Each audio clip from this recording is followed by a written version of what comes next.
Hello, can you hear me? How's my audio? Can you understand me? Should I make the microphone a bit louder? Should I come closer to the microphone? Should I go away further?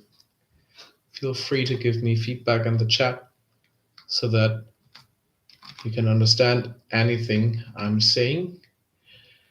Anna says, yes, you are loud and clear. That's nice to hear. I don't have any special plugins here. I don't have compression or limiter on this mic. Although when I do something loud, it might push the volume of everything after that down. That's what happened in the last live stream 1 year ago. But I've decided to do it the same way as last year because while it's a bit tricky to always go back and forth between louder and quieter, also on your speakers or headphones, I think we benefit of just raw audio. You benefit from hearing the dynamic contrast between, for example, operatic stuff and jazz crooning. And yes, if there's any audio problems occurring, just let me know in the chat. And we're gonna start. And DRT Vox writes, Happy New Year. The same to you, thank you. So we're gonna try to get through all 18 vocal covers that I've done this year, which is quite ambitious. Last year I've gotten through 12, and most of them were short covers, so only snippets of the songs, and it took me 3 hours. So I have 4 hours today where I can be loud, and we're gonna start with Given Up by Linkin Park. And the way I'm going to do this is I'm going to turn up my speakers and you're going to hear the room sound. So let me know again in the chat if you hear anything at all, or if I have to turn it up further.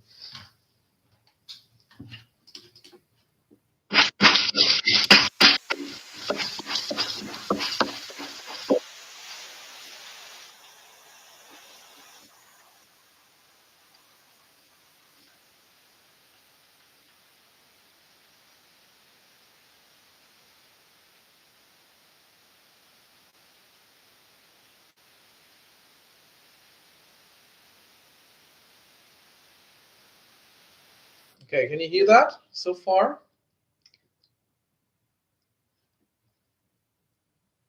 If not, just let me know. And I'm gonna change the setting. Okay, I'm gonna change the setting. Give me a sec.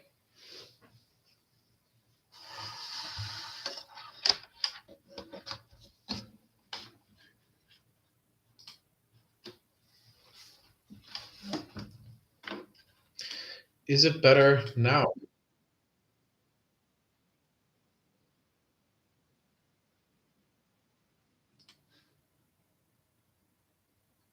All you hear is a hissing noise. So there is some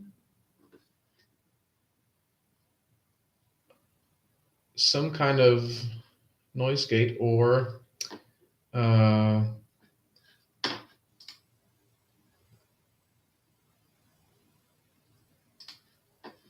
oh, not even the hissing noise. So that's in some way better, but in some other way worse. So let me figure this out. It's good that this happens in the beginning.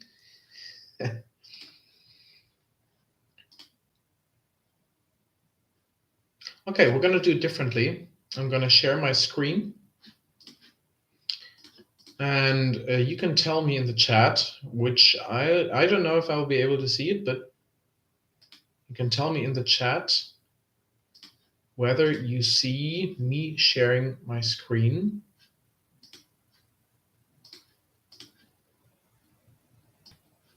Here. Can you see that? And I'm afraid now I have to switch back here, so I'm going to keep this open. And you can tell me whether you can see only my Linkin Park cover and not my other tabs that I've opened.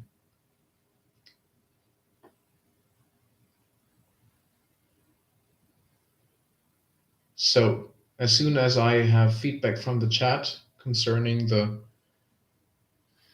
YouTube screen, thank you, and the audio, which I'm going to play now. You hear that?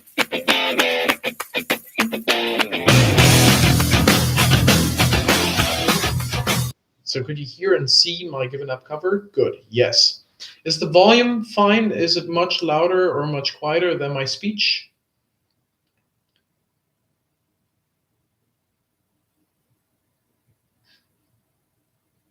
Seems to work. Okay, so let's start with this song, and I'm just going to comment, and then I'm going to read some of the questions.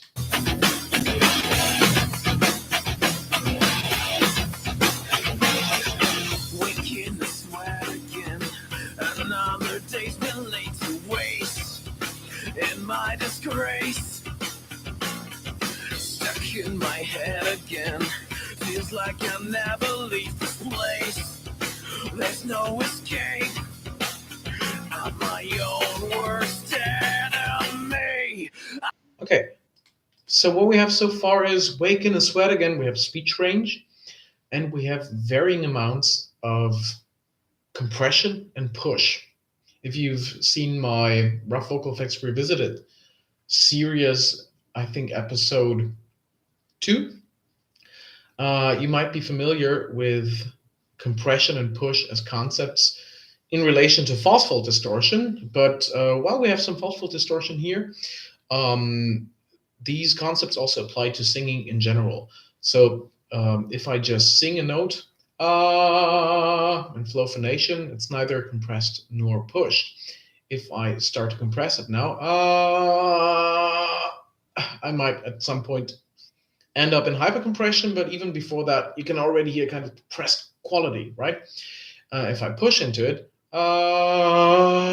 it's kind of like I'm stumbling over my own air.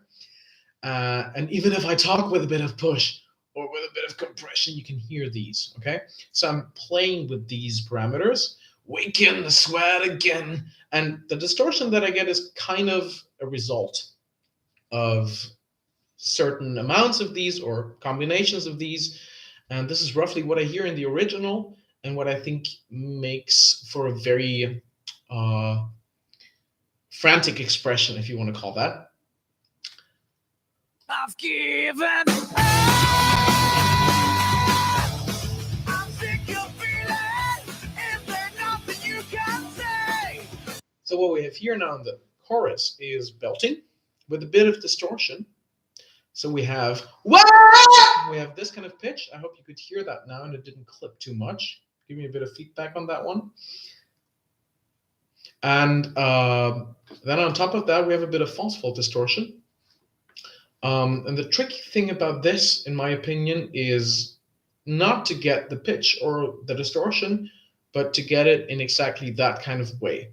With false fault distortion, there's a couple of different strategies, as I've said before, and the one that I've applied in this chorus here is twang. So we're in twangy distortion. If you've heard me demonstrate twangy distortion before, it might have sounded something like this, very buzzy, nasty, and bright. And while Chester Bennington is on the bright side in terms of his sound color changes, it's not particularly bright and twangy in this chorus. So I didn't want to go for given up.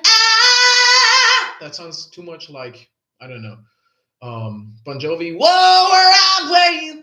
That's not the style, okay?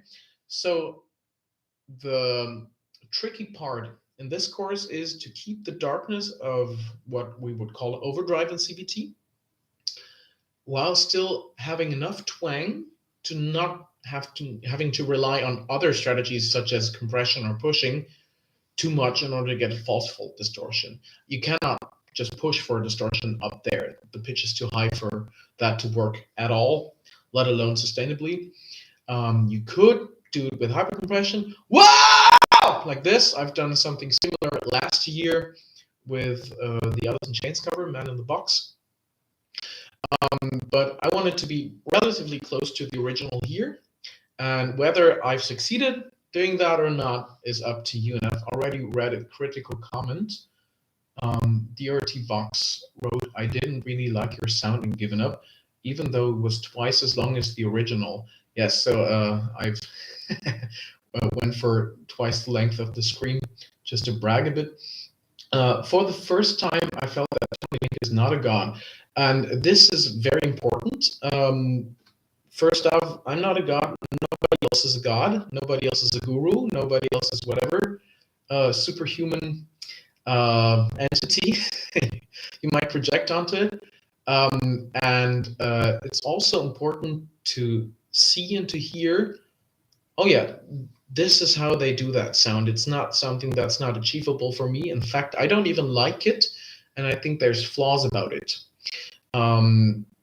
This kind of ambivalence in how you perceive stuff is very important if you're learning vocals, and also if you're teaching yourself. And if you notice that ambivalence in your own singing, if you're like, I don't like that, I think this is too bright, this is too shouty, this is pitchy, this is whatever. Obviously, we want to go for a nice balance of I like this and I dislike this, and then I'm going to try to improve it over time, but I cannot jump to my like ideal end result, right? But you know, keeping this balance means we cannot just push away any kind of negative association that we have with either our own sound or other singers. We can acknowledge that they don't always sing perfectly to our judgment, right? I'm pretty satisfied with this cover, otherwise I wouldn't have uploaded it. But if I had tried to sing that song a couple of years ago, and we're gonna look more into what other parts of the process go into that, because it's not just about the singing, it's also about how do you record it, how do you edit it, how do you mix it, and so on. But a couple of years ago, I wouldn't have known how to do any of that well enough to be satisfied. And what do we do when we're not satisfied? We don't give up. We try to improve it, and we set realistic goals so we don't get even more frustrated while trying to improve it. Okay. Let's see if there's any other comments. So there's a bit of crackle on the sound, and it's gone already and probably will come back. I don't know if this is related to my Wi-Fi. Actually, I don't have Wi-Fi here. I have wireless. No, I have wired. Sorry. English is not my native language. But you probably get what I was trying to say, namely that I should have good internet connection, but apparently I don't have it. Let's continue.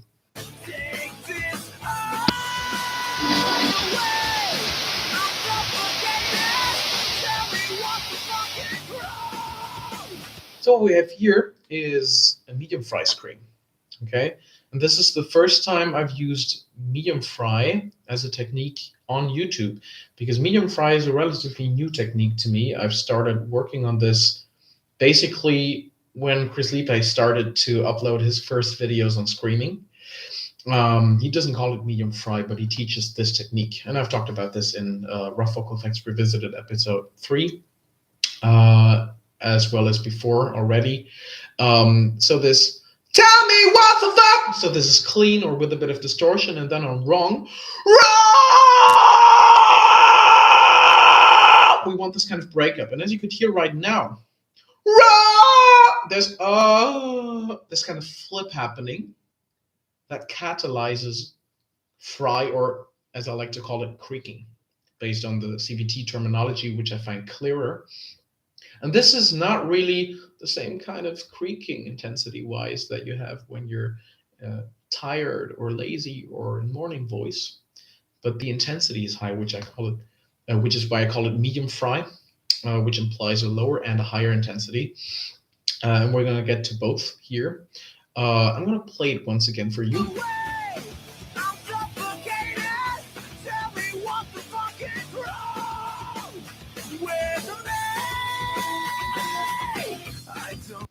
So the wrong syllable has that kind of extra fry, and you can still hear a bit of pitch. So this is typical for medium fry. The creaking that we have in that kind of screaming technique is rarely completely atonal. So we almost never have 100% white noise and 0% fundamental pitch. But we usually have a 50-50 thing or 70-30. And this is why it's a very nice technique for what we call pitched screaming or melodic screaming. Okay, it's intuitive to have a bit of pitch in there. You don't really have to spend too much thought, and it is also more connectable to your normal clean singing in terms of intensity. It's slightly quieter than my clean belting here because I'm under energizing still. This is what we do in all kinds of fry screams. But tell me what the fuck is wrong when I wait for this kind of creaking. I'm not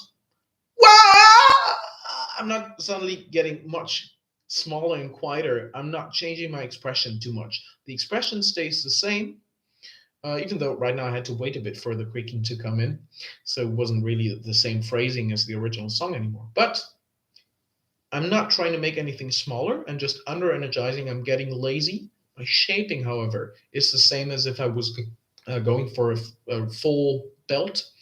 And it's not too much of a disruption.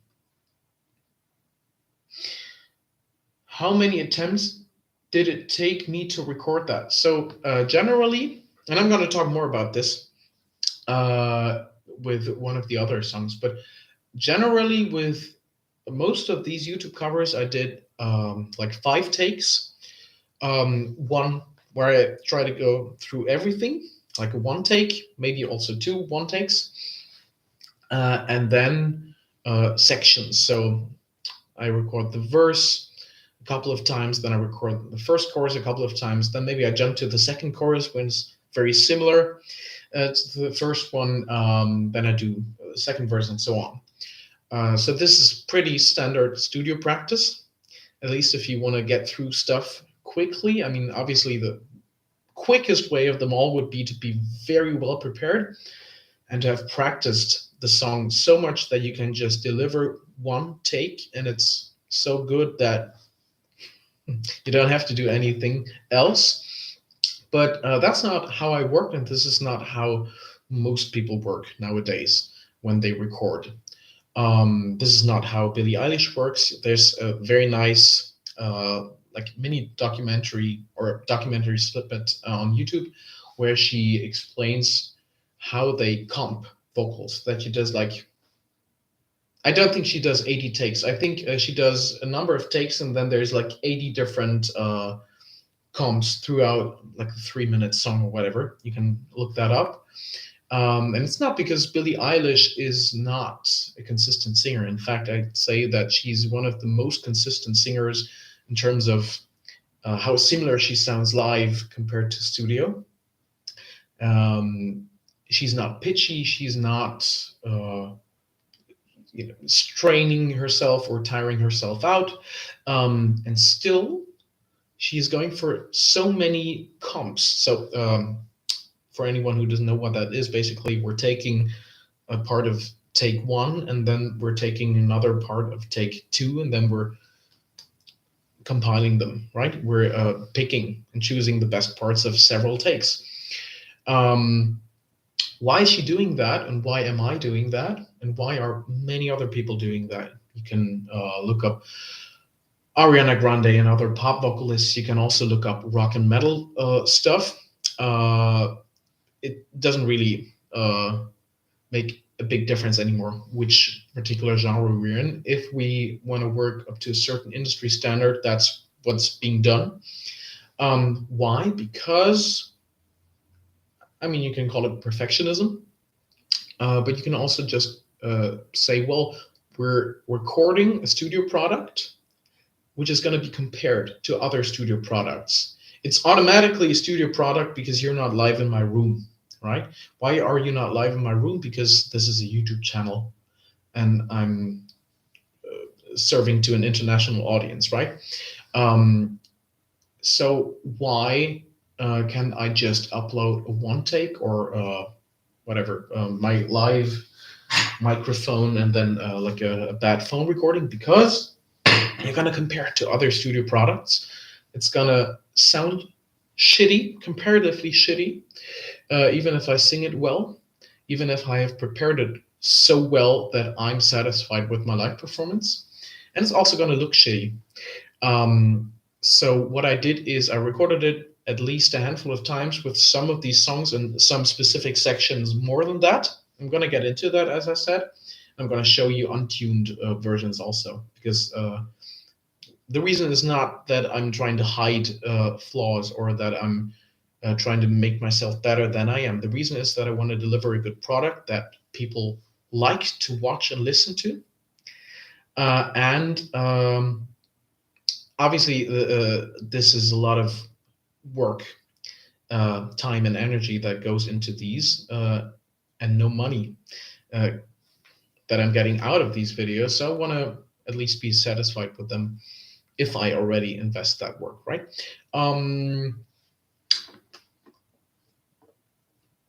Anna said, I'm guessing back in the day they just did retakes until they were happy with the result too. So not a new phenomenon, but maybe more perfectionism today and a good alternative to auto-tune. So yes, probably our standards have um, risen, rised. How do you say that? Um, I think the standards have gotten higher because of that. So it's kind of a feedback loop. The more polished vocals you hear, the more polished vocals you expect. And then everybody starts doing that. And there's definitely a critical side to that. I did not use auto tune in any of this, but I did pitch correct. And we're going to get into that, as I said before. But I think this is not the best song because Wake in the Sweat Again. There's not a lot of pitch correction needed in that kind of section here. And actually, there's a bit of pitchiness that I left in here because that's what the song needs, right? It's not just a super clean pop thing where you want every note to be as in tune as it would be if you played it on the piano. But you want a bit of roughness, a bit of rawness, and pitchiness is one way to express that, even unconscious pitchiness, maybe especially unconscious pitchiness.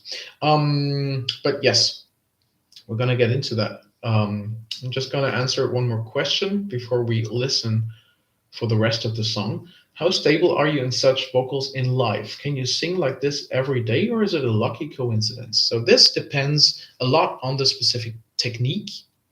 And I think it's actually easier to answer this question if we listen on and I tell you why I did which part, which way. I don't know what to take. Thought I was focused, but I'm scared. I'm not prepared. I hyperventilate, looking for help somehow, somewhere, and no one cares. I'm my own worst enemy. I've given. So far, same thing as in the first verse, maybe slightly more aggressive, but that's all the same techniques. And I can tell you already, this kind of na na na na na, this kind of stuff is quite reliable. What's the lyric? I'm my own worst enemy. I can do that right now. Maybe not quite as perfect as in the video, or maybe you don't even like it in the video, but it's very similar, is what I'm trying to say. Okay, so that's quite intuitive to me. It's also not a high range. It's not a very sophisticated technique. Now, the high stuff.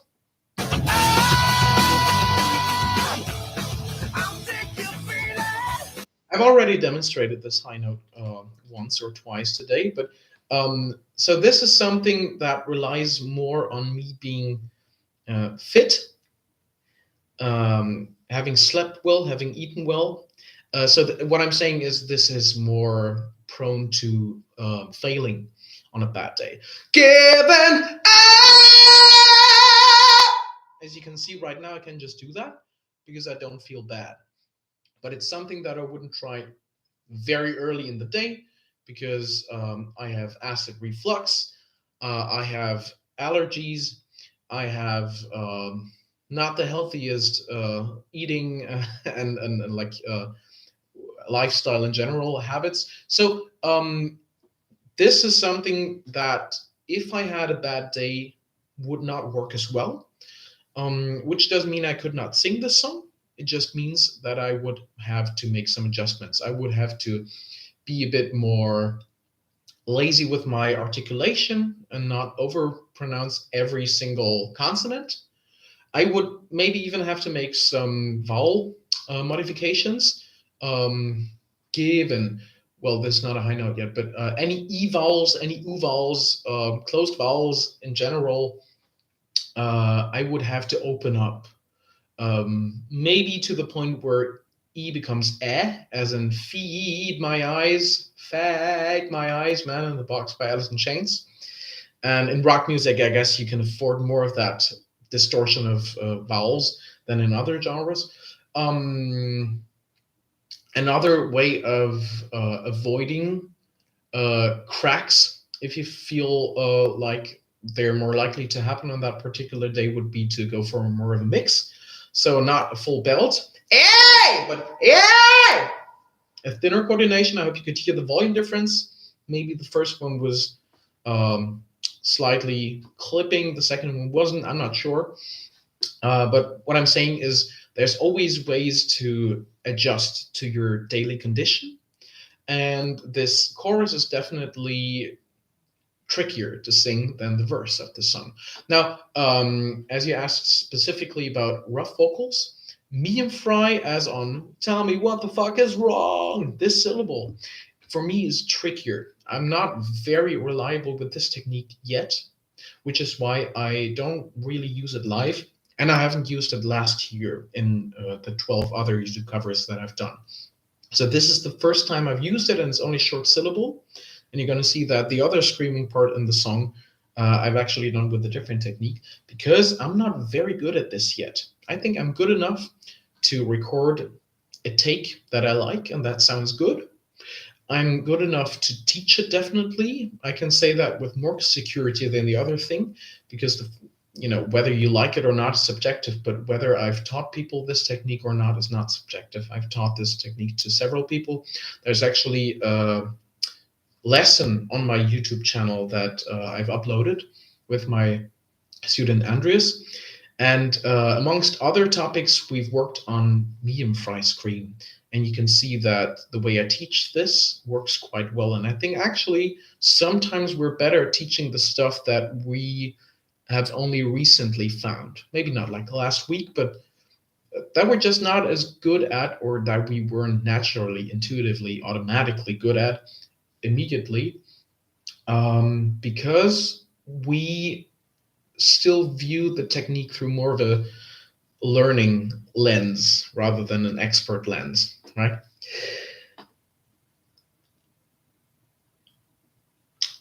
How did you do that sort of clean sound you did in Not by Big Thief or the Björk cover? We're gonna get to these two. How much time do you spend planning a vocal cover like this? Do you analyze the song in detail, deciding what technique or effects you want to use throughout the song?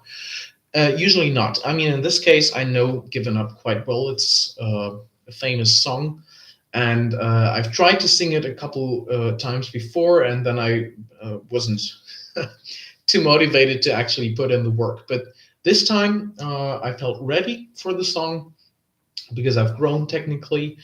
And what I've done is I just set up a Pro Tools project and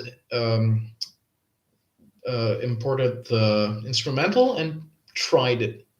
And the verses, as I said, worked quite well without a lot of practice. The chorus was a bit tricky, so I practiced it for like 5 minutes, and then I started recording more takes. And I think like from the third take on, I was satisfied, and then I did 2 more. I don't know how many actually, maybe it's 7 instead of 5 takes, right? But I recorded a bunch of takes until I was sure I had enough material to clump everything together.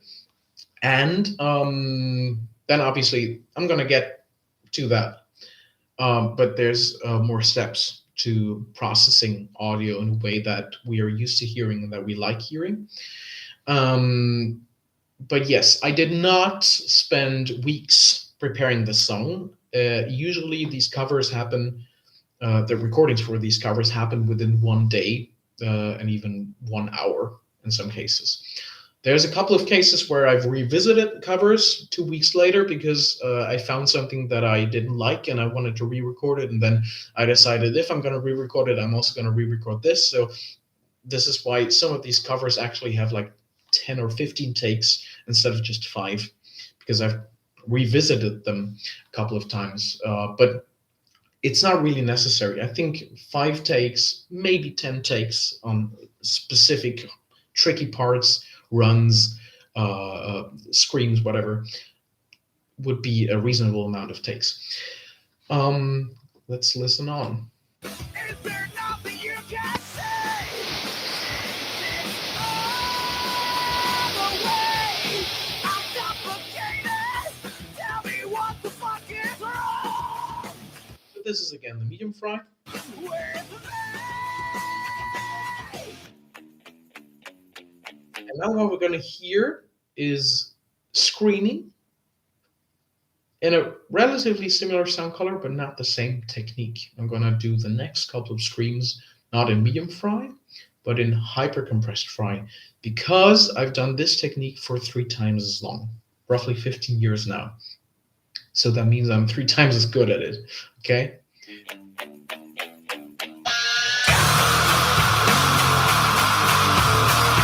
Demo that sound for you.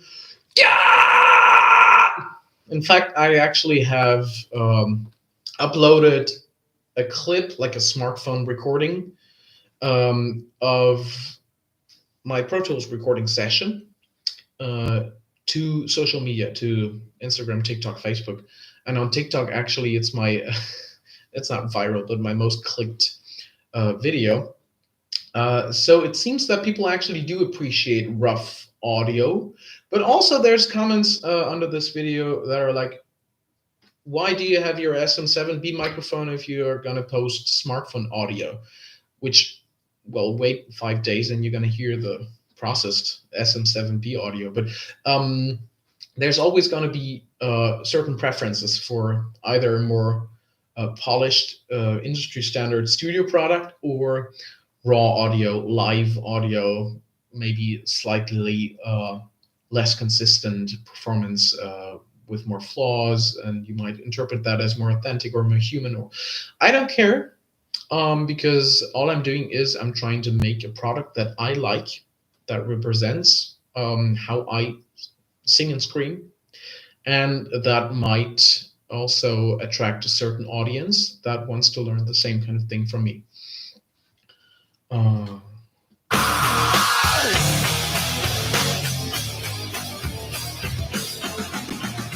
Put me out of my misery. Put me out of my misery. Put me out of my. Put me out of my fucking misery. So this is the, I think, 34-second scream instead of 17 seconds. So yes, I've doubled the length. You can call this a bad artistic decision. I don't care. I like it. How would I approach that kind of long scream? Is what Darkness asks. I can do it with medium fry, but there are days where it's kind of inconsistent, and at some point it kind of hurts, unlike false, chord, rattle, or grunt. False, fault, distortion, whatever. You have some techniques that already feel comfortable and consistent, and then you have other techniques that don't always feel comfortable and don't always work consistently, especially like for 34 seconds. And this sounds quite logical to me. You have strengths and weaknesses, and I have too, which is why I didn't do this scream in medium fry. I can actually try right now. Put me out of my misery! Fucking misery!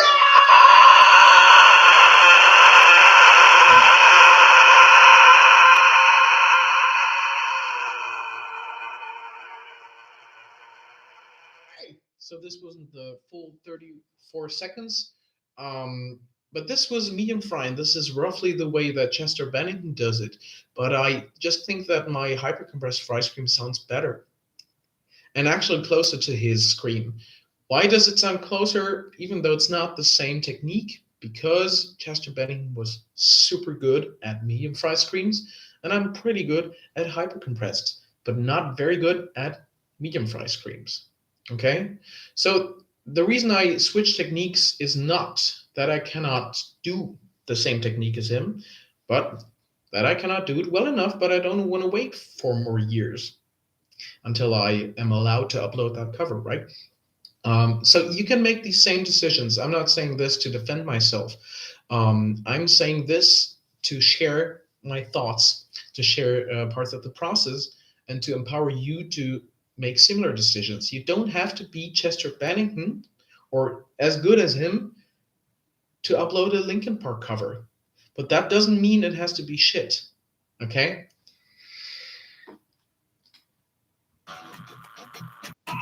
Okay, I gotta skip that. We have to hurry. Maybe one more thing concerning the scream. Obviously, I'm starting at a high pitch and going to a lower pitch.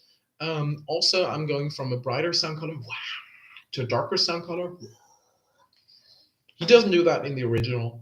I just did that to make it less boring. But yes, fry screams can happen at different pitches and different sound colors.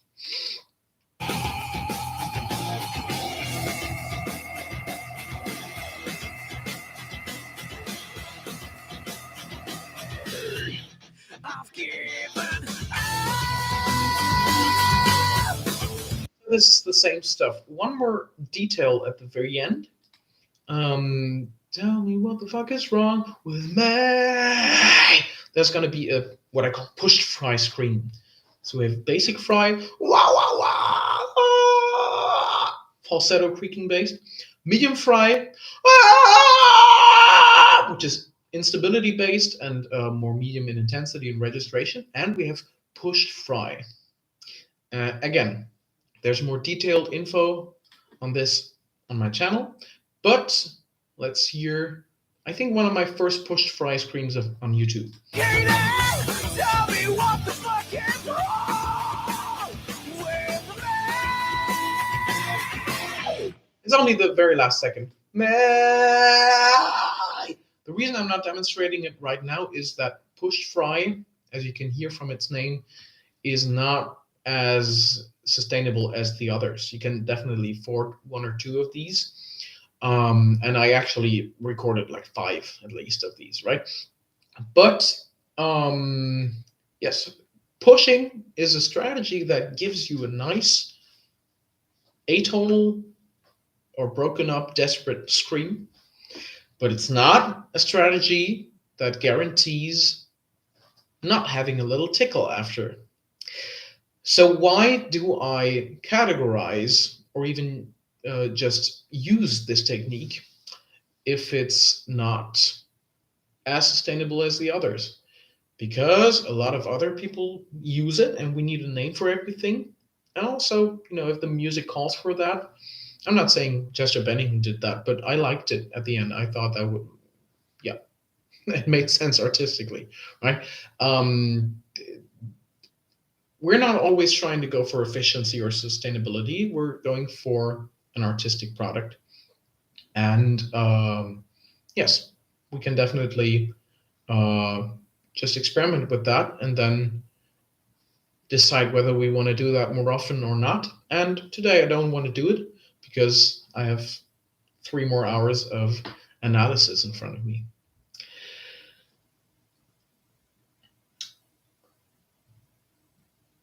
Kenny asks, so is that just applying more diaphragmatic pressure, but still retaining technique? I assume you're asking this concerning the pushed fry scream. Yes, we're increasing the pressure so much that we cannot resist it anymore, and the vocal folds stop phonating cleanly, but they break up into chaotic vibration, which we can call creaking. And I do call it creaking, which is why I still regard this as a fry scream, even though the strategy might seem more similar to grunt or false chord. But yes, sound wise, everyone would call this a fry scream or a shout or a yell scream or whatever. And everything else, I'm trying to keep a good vowel. I'm trying to uh, not do random other shit. I'm just trying to override the resistance of my vocal folds to the point where it stops working. And this is pushing, and it results in a fry sound that I like, but don't want to do very often because one of my priorities is vocal health. Would you say twang would help with the medium fry scream? Yes, twang helps with all of these fry screams. You don't need a lot of twang in hyper compressed fry, so you could do something like this, but still with twang it will be easier to get even that hyper compressed scream. And also obviously you need twang if you want very bright sound colors, like for high scream, like that. So I definitely have a bit of twang in every fry scream. For medium fry and all other non-hyper compressed fry scream variations, I do recommend twang not only as a stabilizer, but as a key way to find creaking. In basic fry, we use it to make the creaking a bit louder. In medium fry, we need the twang to make sure that our yodeling is not going back and forth between good and bad closure. We'd lose a lot of air and we would not find creaking like that. We would find maybe grunt like this, but we don't want that. So yes, twang is definitely something I practice with a lot of my fry screaming students. Okay, this was the first cover and it took us quite a lot of time. It's probably going to take a bit less time with the next couple of covers, but I like that you ask these questions and I want to do justice to them. So this is why I spent so much time on Given Up. Now let's talk about Recondita Armonia from Giacomo Puccini's Tosca, which is a fantastic opera. Tell me if you hear everything.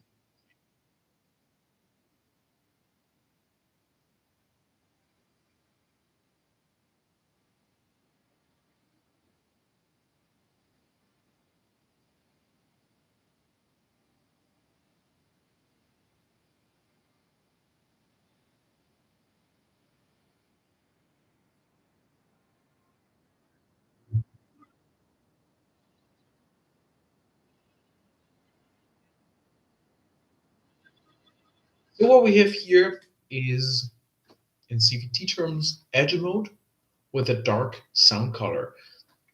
If I had to explain it to non-CVT people, I would say I'm trying to yell or to sing as loud as possible with as much darkness, with as low of a larynx, as high of a soft palate, as rounded of a vowel, and so on as possible. So my first priority is volume, um, with efficiency and sustainability. That's always a priority. And my second priority is the round, warm, chiaroscuro, if you want to call it that, tone of classical music, or at least the sound ideal that people expect if you sing Puccini. And I'm going to demonstrate it for you so you can hear. This is something I'm doing regularly. This is actually the thing that I practice the most at the moment.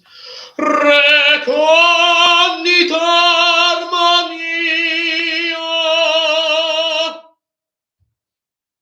Oh, you didn't hear the video's audio. That is weird. Do you still see this tab?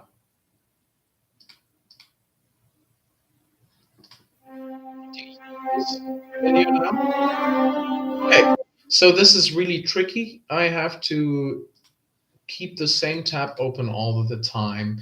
Sorry I wasted 2 minutes of your life, but probably you did hear my dark edge demonstration. So let's listen to how it sounded in the video.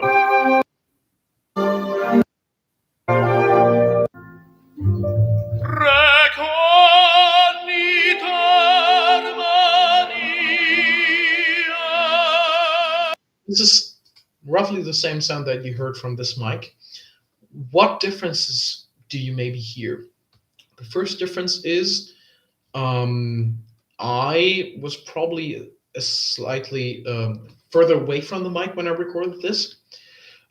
So we have slightly different frequency distribution, right? If I go further, closer to the microphone, you have more low frequencies and less of that clarity of the high frequencies. And if I go further away, it's a bit more balanced. It's a bit more true to what it sounds like in the room, but also you do have room reverb. Martin Lorenz writes, it seems like you don't actually hear this microphone, but my webcam mic. A very easy way to tell is, did you hear the differences that I talked about right now? Did you hear the sound getting more dull and warm and more clear and reverberant when I do this? Do you hear this when I tap against the microphone or not? If you don't hear that, then we have an even more serious problem because this microphone here, the webcam mic is shit. So definitely tell me whether you hear this. Okay, you don't hear the right microphone, which is a shame because I did select the right microphone.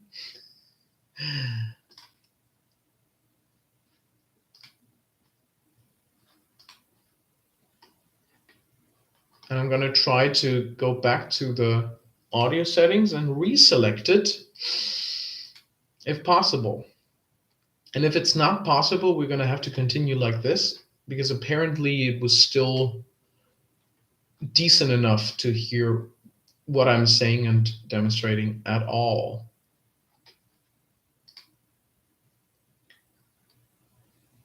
Okay, I'm going to continue like this because I don't know how else I would choose this mic. I did choose this mic and apparently it didn't work, so trying the same thing again would be futile. If we go back to Recondita Armonia, what else is there to say other than that this is edge mode, very loud, very resonant phonation with a dark sound color?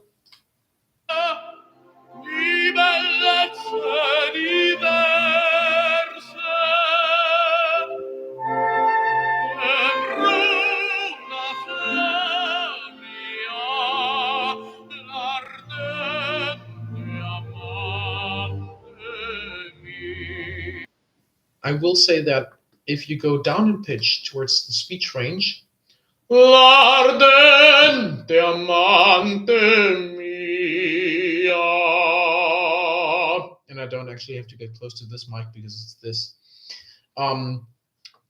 You don't want to just fall back into the habit of speechy phonation. So you don't want to l'ardente amante mia, because now we've lost the sound color that we want, and it would be a bit too quiet actually for the operatic stage. So l'ardente amante, the T of amante, it's Italian, so it's not amante, it's not the German aspirated version, but even if it was, we would try to not waste any air there, and also not to let any extra air lead us into the trap of neutral mode or speech-like phonation. We want to always stay connected to that good closure, to that maybe not as intuitive shaping in that range. And this is definitely something I had to learn. It wasn't much of a problem with this aria anymore, but it was a problem with Ness and Dorma, which DRT Vox asked about in the chat, and I have already analyzed my Ines and Dorma cover last year. In last year's analyzing my own vocal covers live stream. So feel free to watch back.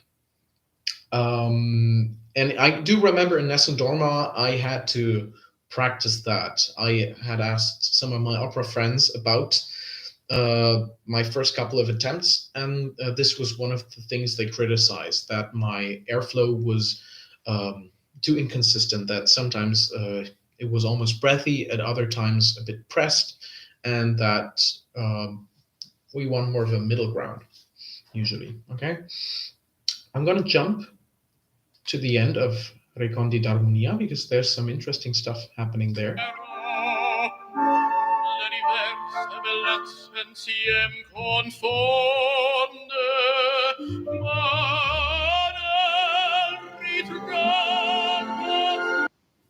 First interesting thing here is this is an F4, and this is the range where usually people say operatic tenors will start or have to start or should start covering or closing the timbre.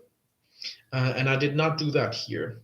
And actually, half of the tenors singing this aria don't do it either. But it's quite interesting how this is a rule that you hear and read and get told by singing teachers all the time. And then you find that it actually works better if you break it. I'm going to show you the covered or closed timbre version and then the open version again. Recondita! Or the end of the song, aria. That would be the covered version. And I feel that I'm wasting energy and losing volume if I don't open it. Opening would be Mane! And it's so much louder for so much less effort, right? And it also still sounds close enough to the idea of the pure vowel, the easily intelligible articulation, right? Next interesting thing is going to come in a couple of seconds.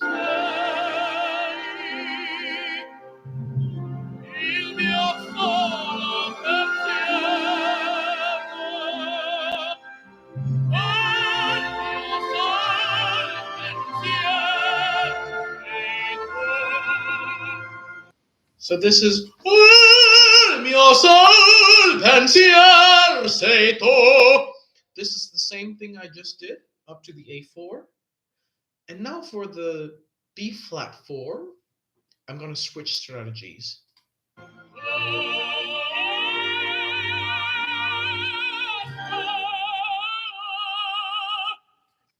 This is not the same technique that I just used on the A4.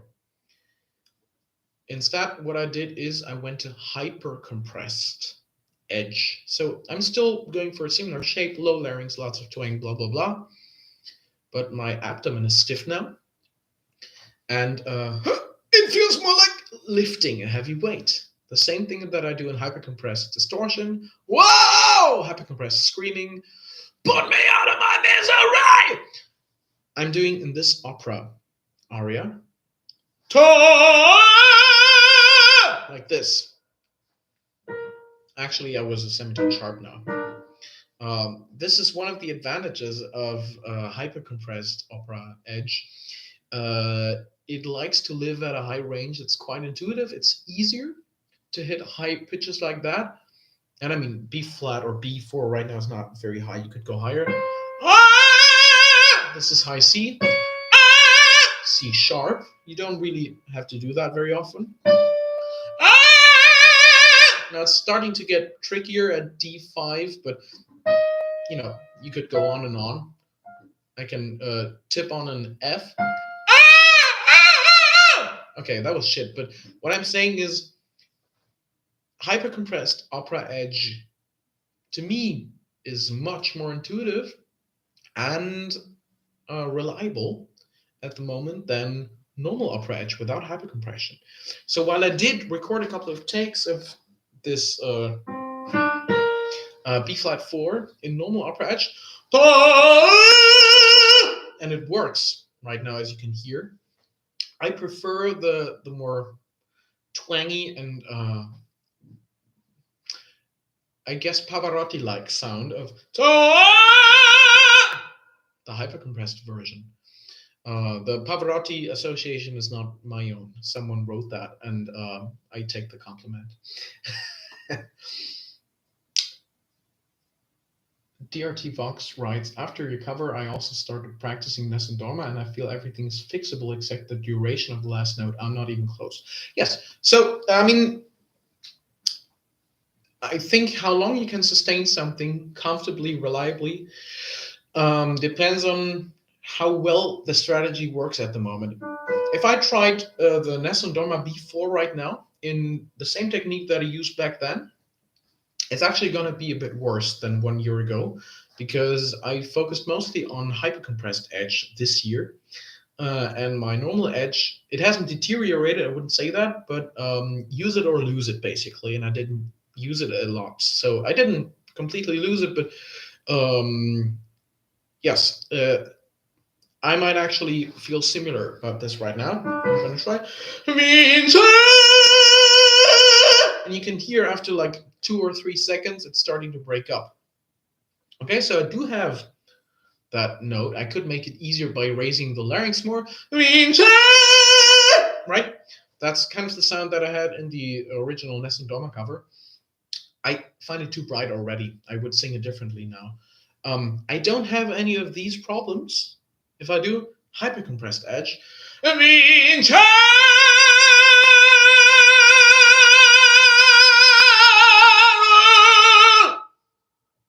it's no problem. Obviously, it's effortful. Maybe it looks a bit effortful too, but it's reliable. I could do this even in the morning when other parts of my voice don't feel very awake yet.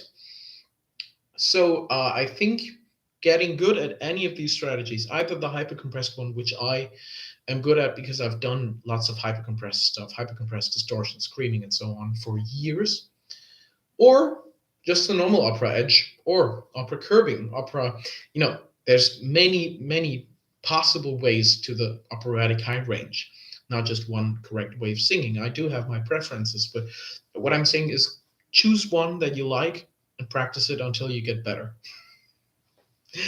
And the details of how you get good and what good means, obviously differ between these strategies, which is why I cannot give you one universal recipe. Okay, let's look into the third video, and I have to open it in the same tab, otherwise the audio starts bitching. This is Aerosmith's Dream On.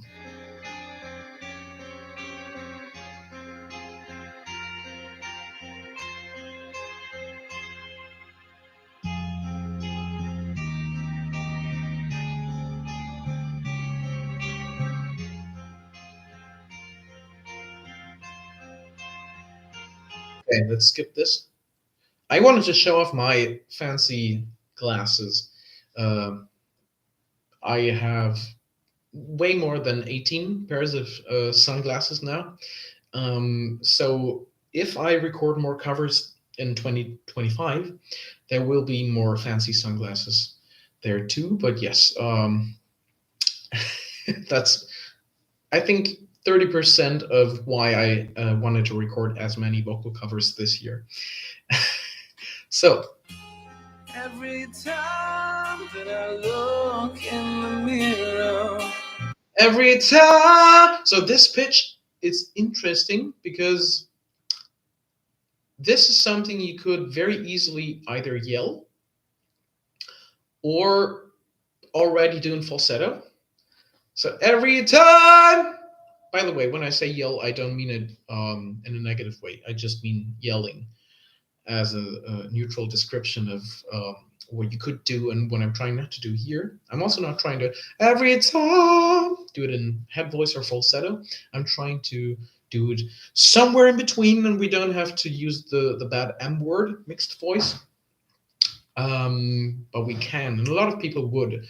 A concept that I prefer in this case would be the CBT concept of reduced density, because I think it's a bit clearer on what exactly is being done. We're not mixing yelling and head voice.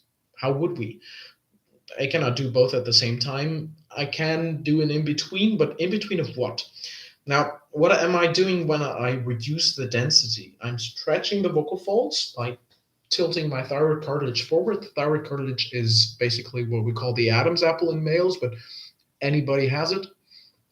And it's I'm exaggerating the whininess of it a bit right now, so you can try the same thing and feel how your thyroid cartilage tilts forward and down. And it's yeah, it leads to not only a whinier quality, but also a held back, restrained character, less volume, obviously. And if you have trouble finding an in between yelling and head voice, this is one easy way to do it. It's not the only way, but this is definitely what I'm doing here. And there's one more interesting thing that I'm doing here. I'm going to play the anytime phrase again.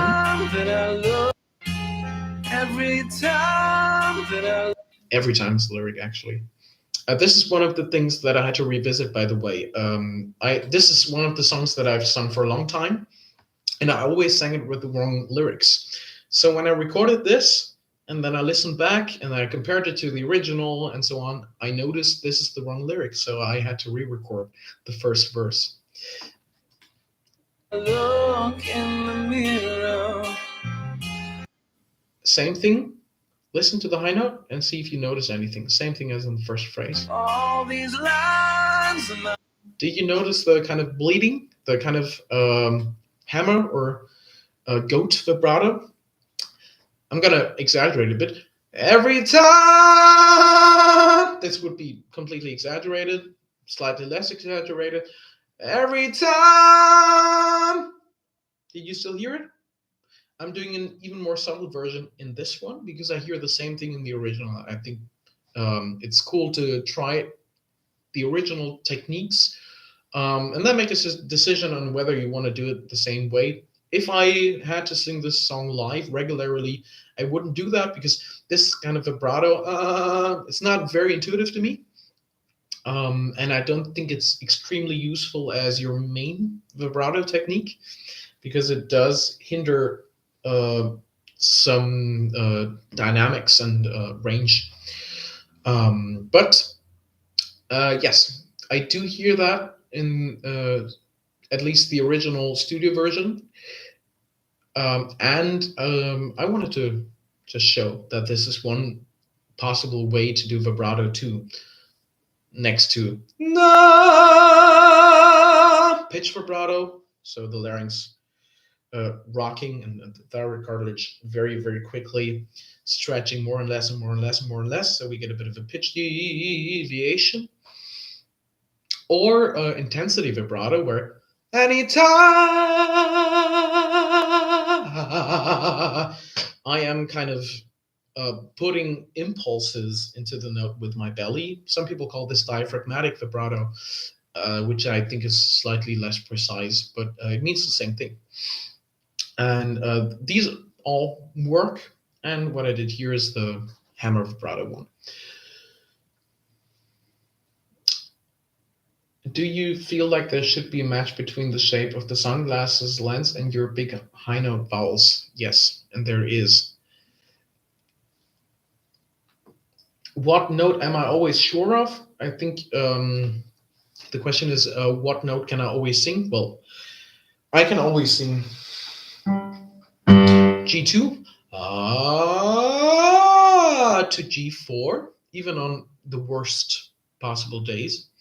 I can usually go much higher in my head voice. This is G5. On good days, I have a C6. Right now, probably it's not going to work, but I'm going to try. Slightly flat, maybe, okay? But this is head voice. Then in whistle register, I can go beyond C6, I used to be able to get something like B flat 6. Um, I cannot do that anymore. I don't regularly practice whistle register anymore, though. So maybe it's another case of use it or lose it, and I would just have to invest a couple more weeks to gain my B flat 6 back. Right now,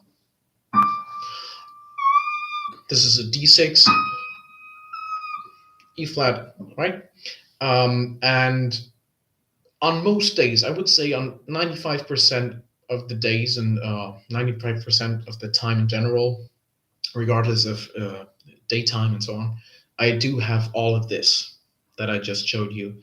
But yes, if you wanted to ask whether the anytime, the note in the beginning of Dream On was a high note, no, I don't perceive it as a high note. But I call it high note because it's the highest note of the phrase. My face getting clearer. The past is gone. And it went. You hear that? The past is gone and it. So I'm changing my voice quality from speech like to 20. We would call this edge mode in CBT.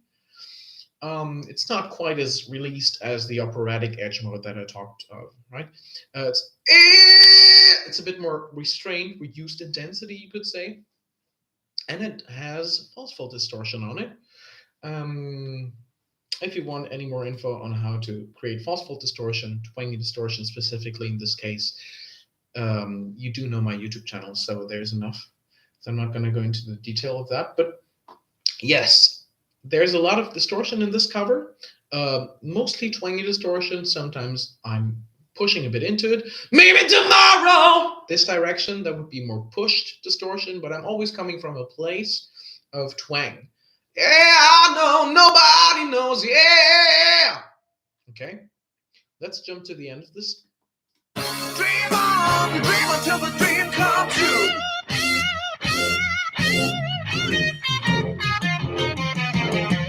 Dream on, dream on, dream on, dream until your dream comes true. Dream on, dream until your dream come true.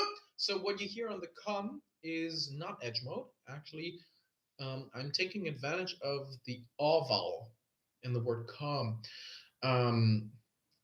which you don't pronounce it like that when you just speak, but in music, usually we don't have the same rhythm as in speech. We don't have the same prosody.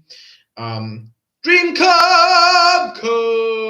So we actually draw out the vowel, and we can hear it's a very easily yellable, shoutable, callable vowel. We call that yell timbre, that kind of resonance tuning that we have on something like whoa, or yeah, or hey, oh, let's go. Okay, so those are intuitive shouting vowels, and in complete vocal technique, they call this strategy overdrive, which means if I use this nice, very resonant vowel, I don't have to twang as much to stabilize. So I'm leaving my edge mode strategy. Dream until your dream come. Now I'm exaggerating the difference a bit between A and O. Very small and very roomy. It's not as big of a difference here, but I am consciously making this difference. I'm using the vowels that the lyrics provide, and they're well written, so they make sense being sung like this. Okay, I'm using that, and I'm getting power from that. I'm using smart vowels, and if I cannot use smart vowels, I'm using twang. I'm not achieving my power just by pushing. Okay. Dream on, dream on, dream on, dream on, dream on,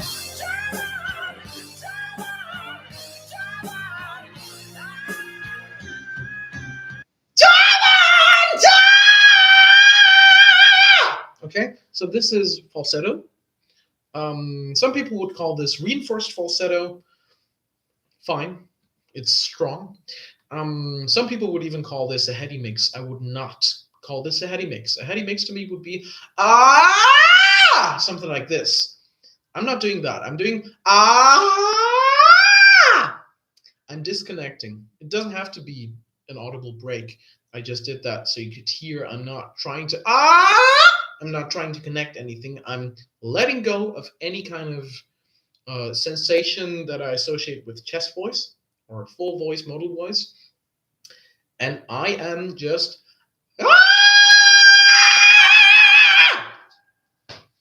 leaning into my falsetto. There's a bit of distortion, there's a bit of air splitting. Air splitting would be this kind of double tone that I get by letting a bit of extra air through. I hear the same in the original, which is why I wanted to use it here. Some more prominent examples of this technique would be Janis Joplin, Cry, Baby, Lala Hathaway, right? Or in chest voice, Follow the Moskwa down to Gorky Park. Klaus Meine of the Scorpions. But yes, I'm using the same kind of splitting technique, is what I call it, in the high notes of Dream On. It's just falsetto though. If you cannot do splitting, or if you don't care too much about splitting, just do wah! And it's impressive enough just because it's high and an open vowel, so it does have a bit of belt-like resonance, if you want to call it that. What's the difference between this falsetto and something I would do for Soundgarden stuff, like Beyond the Wheel? So Beyond the Wheel, far beyond the wheel, I would sing like this, roughly. And this I would call a mixed voice, maybe heady mix, maybe MX2. These are different ways of describing it. Why do I call it mix instead of falsetto? Because, whoa! Even though there's a bit of a break there, I am feeling connection and I'm going for connection. Whoa! As opposed to what I'm doing for Dream On, whoa! Which is just falsetto. Okay? My falsetto actually is a bit louder than that Beyond the Wheel mix, I'd say. What kind of breathing do I use right now? The same kind as you. There's air in my room. My lungs fill with it. And then when I try to phonate, I let the air go out again through my vocal folds and everything else that's in the way. In splitting, I use more of it. Too much for the vocal folds to resist it in a way that produces a normal clean tone.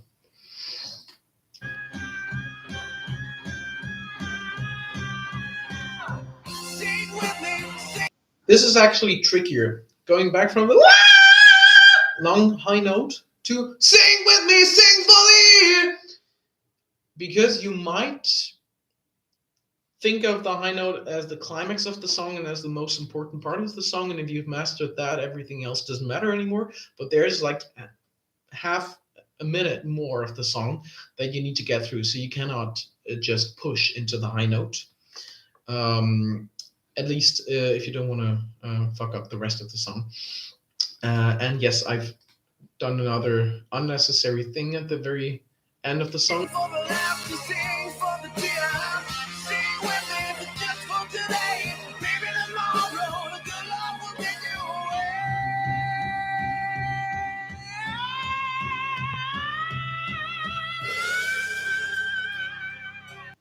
So this one is actually mixed in the way I go up there. The high note is falsetto, but it's I'm not completely disconnecting at a certain part of that. I'm not doing or but I'm trying to do it all on one continuum. Whether it's completely smooth or not is a matter of precision. I was more precise when I recorded this, but maybe you can hear the difference in strategy. Ah is trying to connect it. Ah is not trying to connect it. And the potentially connected one I would call mix, no matter whether it's actually connected or not. The one that doesn't even try, I would call falsetto. Let's listen to the next cover. Another operatic one, Lucevan le Stelle, from the same opera, Tosca. And as you can see, this is the sad version of the cloud sunglasses. So I was very happy to have both and be able to use them for the two main tenor arias in Tosca. So this one starts slow,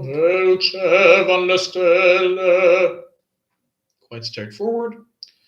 The rest of this aria is not as straightforward as Recondita Armonia because we have to be more dynamic. We cannot just yell through this whole aria. We could, some people do, some people like that. But generally what's being expected if you sing this aria is that you show dynamics, because otherwise it's much harder to express the stuff that you're supposed to express at this point of the plot. So, I'm not doing I'm not doing that because this is not the most dramatic part of the opera.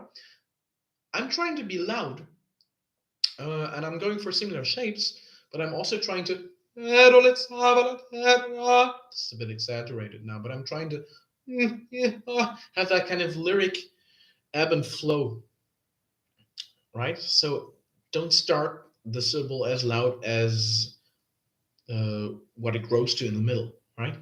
And on a more general level, always think of a certain direction. It doesn't have to be a lot of dynamics within each particular syllable, but maybe within each phrase. So, and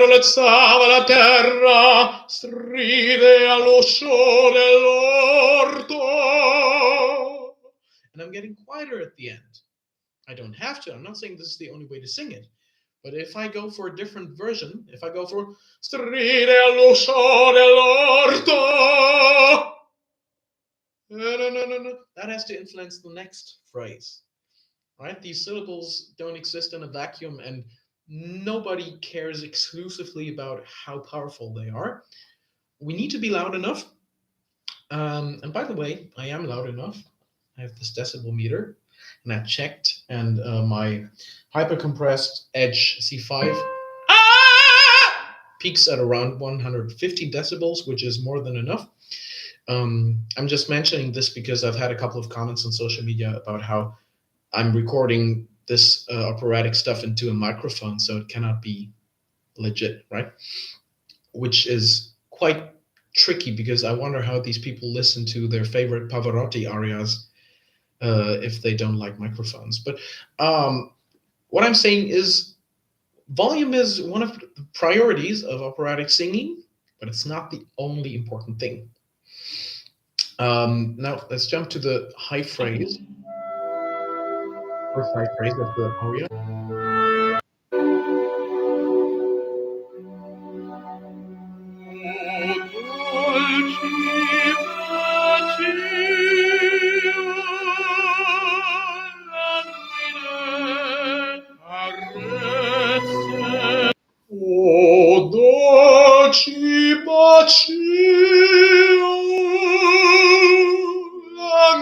So I'm doing a lot of this ebb and flow thing here.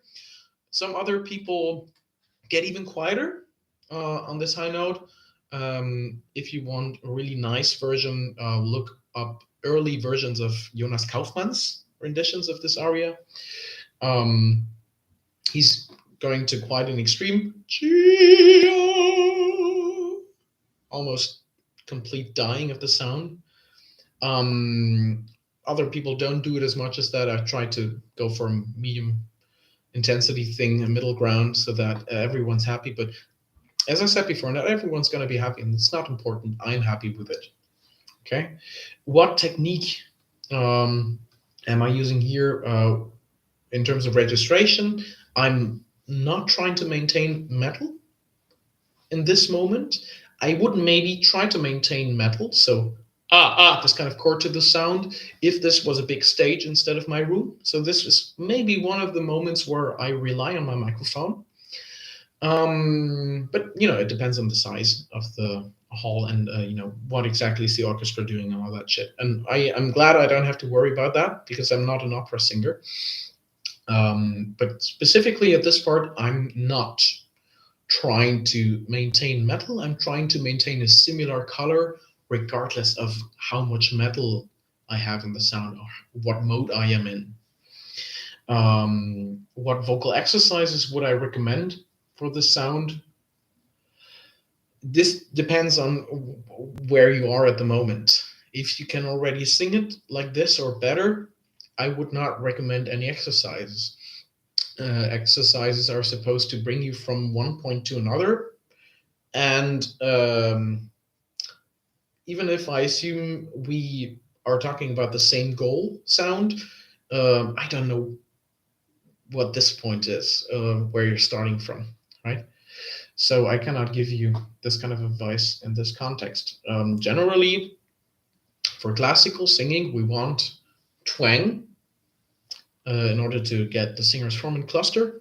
This is a bit simplified, but even though classical singers don't tend to call it twang, this is what happens. And we can see that from endoscopies.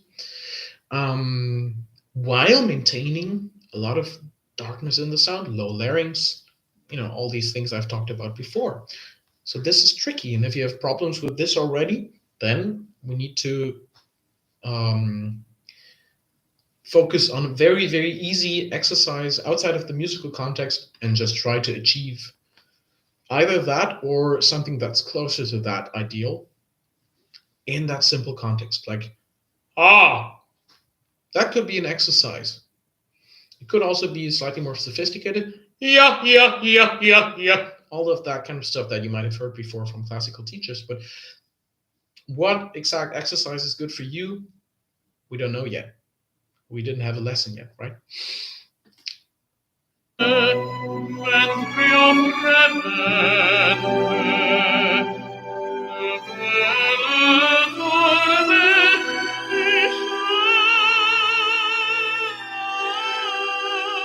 This one, it's the same thing. I'm going for a bit more volume on the A, mostly actually because I find it very hard to do it just as quietly as, for example, Jonas Kaufmann. If I try right now, La bella formidisce dai veli. So at this F sharp right now, it's much easier for me to go all the way to pianissimo falsetto. At the A4, I would have to practice that more, but I'm quite satisfied with how I did it here. Otherwise, I wouldn't have uploaded this, right? So this is, I would call this curving mode, okay? So it's not, if I take all the layers of classical chiaroscuro sound color ideal away, it's not this kind of thing, but it's a more reduced, restrained thing.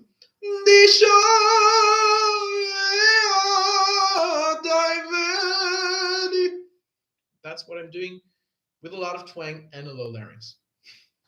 Quite tricky to do, but not tricky to describe, really.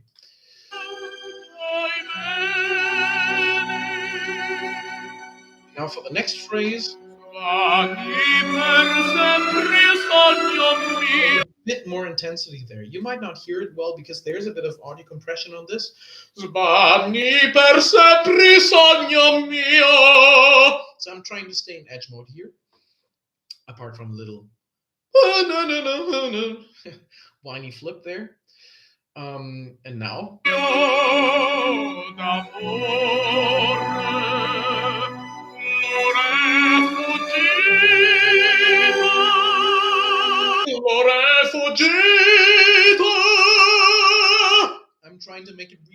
which is not super easy in close timbre, especially on a vowel like E. But as you can see, my mouth shape is not completely small. It's not L'ora fuggita.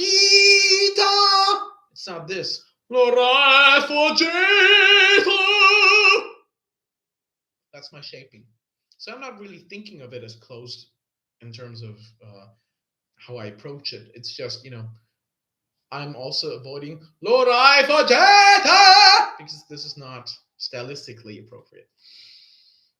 How does one maintain that consistency going to a diminuendo coming from a hypercompressed opera sound? This is not hypercompressed. The only hypercompressed opera thing you've heard so far in this stream is the Tosca B flat 4 in Recondita Armonia. And actually in Lucevan Stelle, I'm completely avoiding hypercompression because it only goes up to A4, and I do like my non-hypercompressed A4. I thought, why would I have to go to hypercompression? In hypercompression, diminuendo is more tricky. I'm going to talk about that though, because there's more opera stuff to come today, and I did do some hypercompressed diminuendos, or at least stuff that resembles it.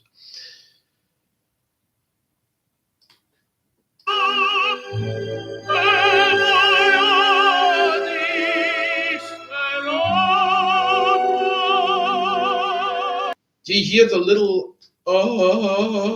yodeling almost on disperato? Here I'm trying to kind of balance, seesaw if you will, exactly on the border between closed and open. Closed would be disperato. Open would be sperato. This is too much. What I did is disperato, and you can hear kind of this closed, open, depending on how far the vibrato pitch deviation goes, right? So this is quite an interesting thing that not a lot of people talk about. A lot of people do talk about closed or open, or maybe they call it covered and white sound. They do tend to call open timbre stuff white sound. I don't know why. They rarely talk about exactly this border, or dancing back and forth between those two different timbres by using your vibrato. But I do like this phenomenon. I've seen another teacher, Oreste Cosimo, call it half covered, which is not extremely precise in terms of what's actually happening. Well, you could say it's covered half of the time, but it's like if that's his sensation, doing half of the action of covering that he associates with closing the timbre, that's a good way for him to find that sound. However, half of the action of that looks different on each particular semitone, right? How far do you open or close the mouth? How far do you retract or front your tongue, lower or not lower your larynx, blah, blah, blah, right? So I would not think too much about the action, but about the result in this case. You want this going back and forth between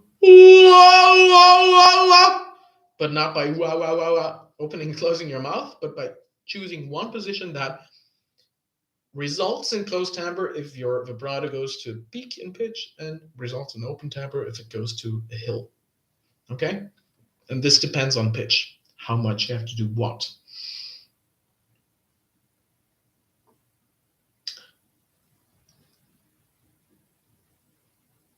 Christoph B. writes,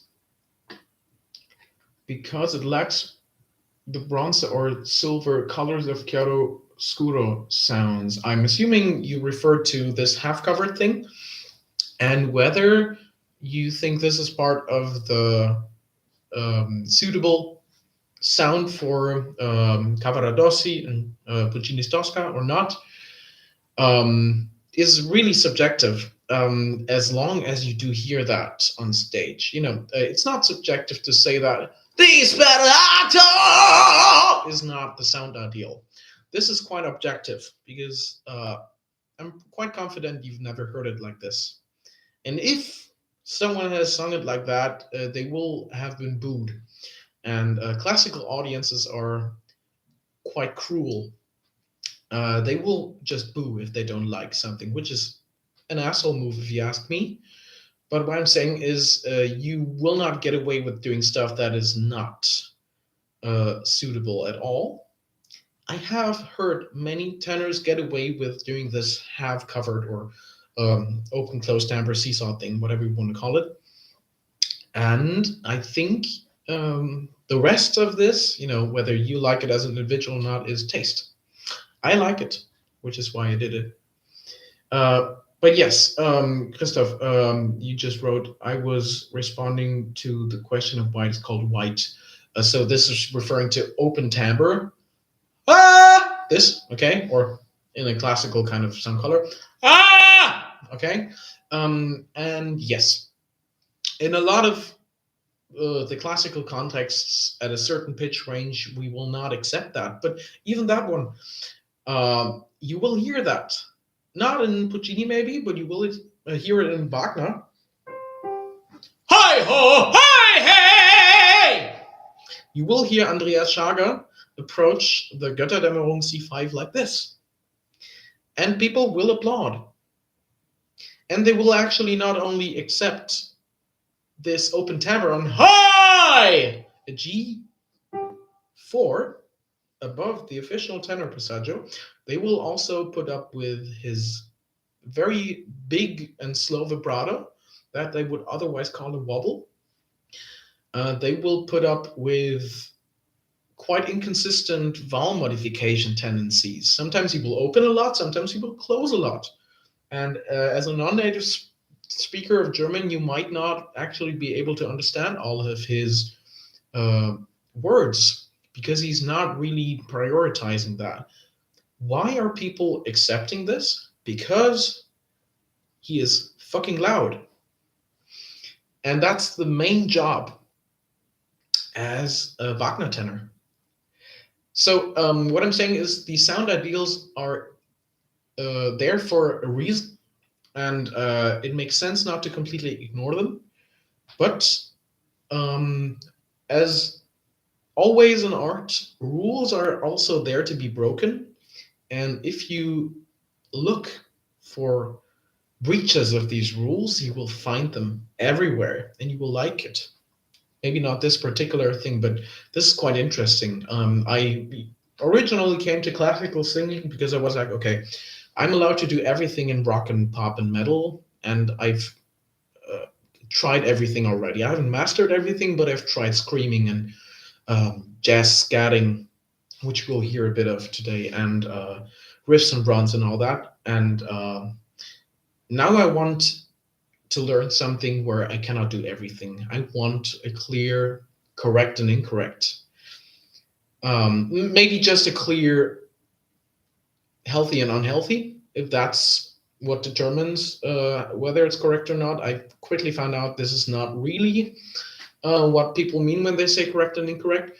And the more I learn about classical singing, the more I find out there's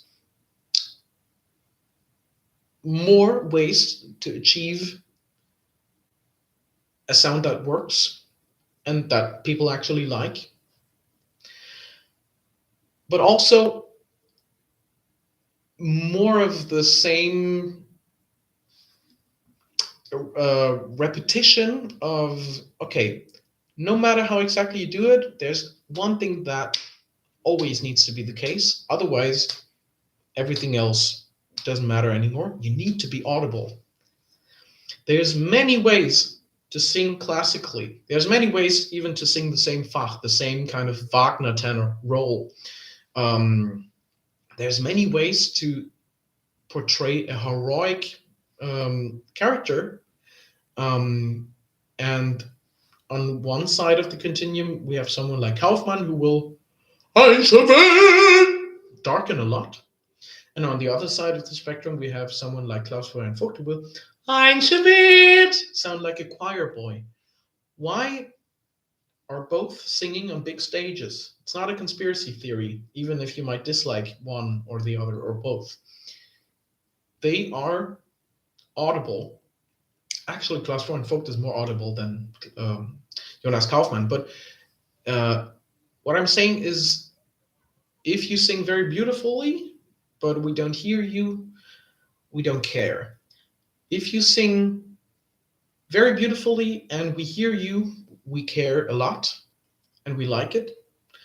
If you sing not as beautifully, which is subjective, obviously, but if you sing with white timbre and a wobble and everything else, and we hear you, we might not love it as much as other people, but we still we still feel less betrayed than if we go to a live opera performance and we don't hear you.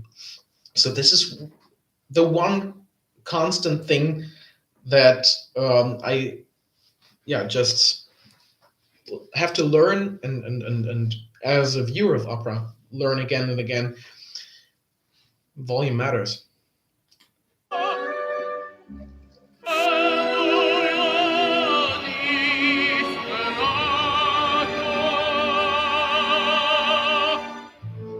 Last phrase of this one.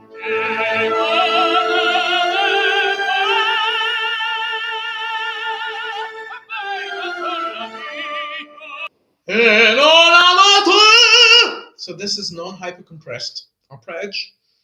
Hypercompressed version would sound like this. And it's just not big enough at the A4 yet. B flat is kind of the pitch where it hands over. B4 feels much easier for me in hypercompression. C5 and everything above 2. Okay? And as I said before, I can actually get a lot of volume on a hypercompressed C5, as I've measured with this thing, 115 roughly. But at A4, a third lower, it's not quite as climactic as this one. And I don't know how the webcam mic reacts to that, but maybe you can actually hear that there's more sound coming out of the non-hypercompressed version at that pitch. When trying to find a classical sound without hypercompression, does it help to originate from a head voice? No, not for tenor singing. I would originate from chest voice. And if you have problems with head voice or mixed voice or whatever you want to call it, you have to work at them. But usually people's problems with classical tenor singing, and obviously the same goes with bass and baritone stuff, is not that they have too little head voice. Usually they have too little chest voice, if we want to think in these categories. In CVT, I would say usually they lack metal and strategies to not only find metal but maintain it. Lower the larynx and then just make the head voice louder to the point it takes on metal. This would be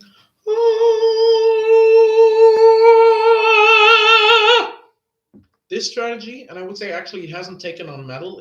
You could call it pseudo-metallic. It has gotten a more ringy quality.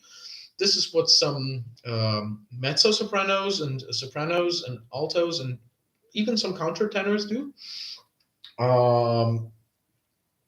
I've heard tenors do that before, but it's usually not loud enough.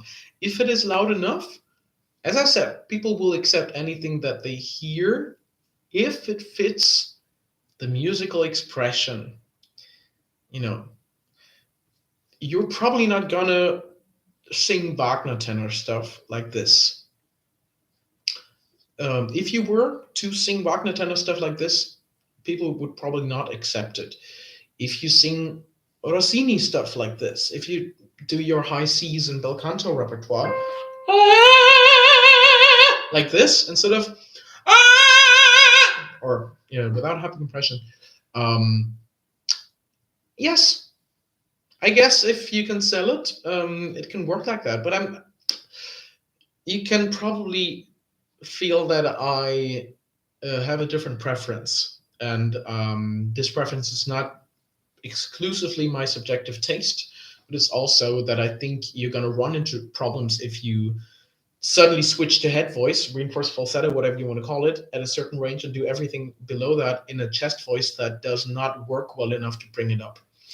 You're gonna have a little character switch right in one of the most important parts of your range, where you have to spend a lot of time, and this is just not gonna hold up, right?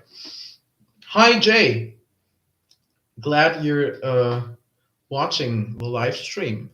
I'm very slow. We're uh, into the fourth out of 18 covers, and I have uh, already talked more than 90 minutes.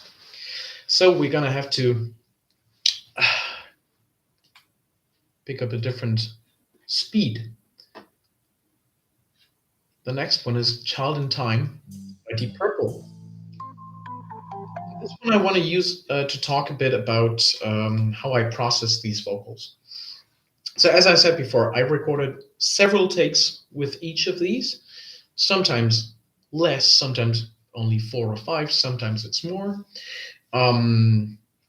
With this one, I've recorded only a handful of takes for the verses, but then if you know the song, there's higher stuff coming later, and I've recorded more there. And I'm going to show you the version that's on YouTube, and we're going to talk a bit about that. And then I'm also going to show you the untuned version, because one of my steps of processing was not only to pick and choose, come together the best takes, but also to pitch correct. And this is quite a stigmatized topic. We've had the whole Cantamplin lip syncing thing, and we've had these comparisons of like live performance versus studio. These singers can only sing with auto-tune, blah blah blah blah. And usually all of that criticism only works as well because people don't know how studio works. People tend to assume that auto-tune and other pitch correction softwares make a bad singer into a good singer, or a shitty performance into a good performance, and that's not what it does. And trust me, I've spent quite a lot of time learning how all of these work. I'm pretty good at using Melodyne, which is the software that I use, and I spend quite a lot of time. So it's not like if you get really good at using these softwares, you can make shit into gold, as we say in German. You have to perform well, but if your good performance has a bit of pitchiness and you want to get rid of that, Melodyne and other softwares can help you. So this is why I'm going to show you the untuned version, so that you can hear it's not shit. It's just a bit pitchy in some parts, because when I record several takes and I know I can just comp them and tune them afterwards, my main priority during the recording session is not going to be pitch accuracy. I can sing quite well on pitch. I practice a lot of the chromatic stuff. Also without playing the piano at the same time. And as you've heard me sing several times today already, and on this channel before, and I also have some live material here on YouTube, you know that I don't have a huge pitch problem, but when I focus on other stuff like phrasing, textures, like do I have a nice creaking here, do I have a nice vibrato there, pitch will not be my main priority. And unlike some other singers, like maybe, I don't know, Tori Kelly, who seem to never be pitchy, there will be some pitchiness there. And why would I focus so much on pitch if I can easily fix a bit of sharpness or flatness? If I can just focus on important aspects of making music, like interesting textures, consistent phrasing, and so on. So I'm going to show you the YouTube version and then my untuned version.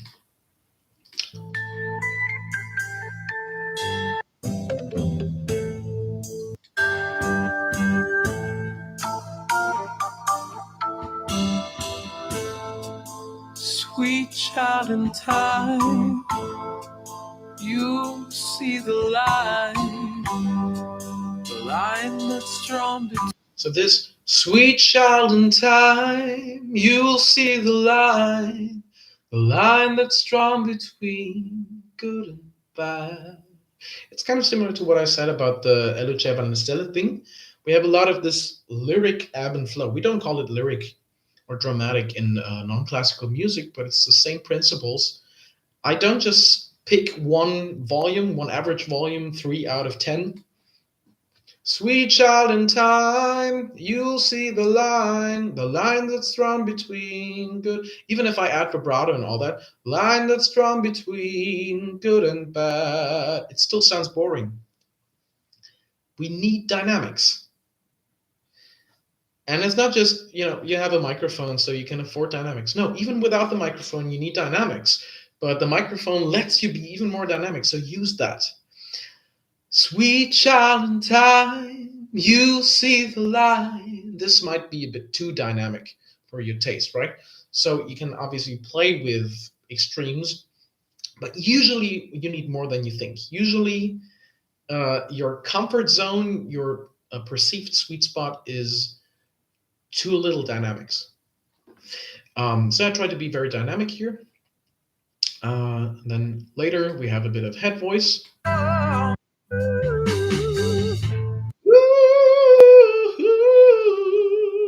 I'm not being very dynamic here. I'm not, because in head voice dynamics depend a lot on sound color. But even there, I'm not doing.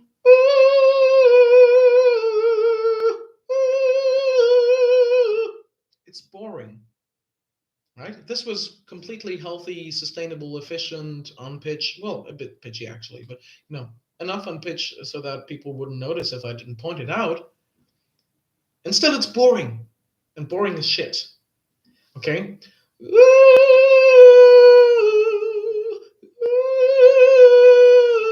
You can experiment with that. Where do I have straight tone? Where do I have a slide? Where am I on pitch? Where am I slightly sharp? Yes, being pitchy is allowed sometimes. And when I say I tune this stuff, I don't mean I tune it so that it's not pitchy anymore. Sometimes I do tune pitchiness into something if I want more bluesiness. But you can experiment with all of these parameters and then pick what you like. During your rehearsal process, during the getting to know one song phase, you don't have to make good decisions, but you have to make decisions. You cannot just sing the song because you remember the melody, right?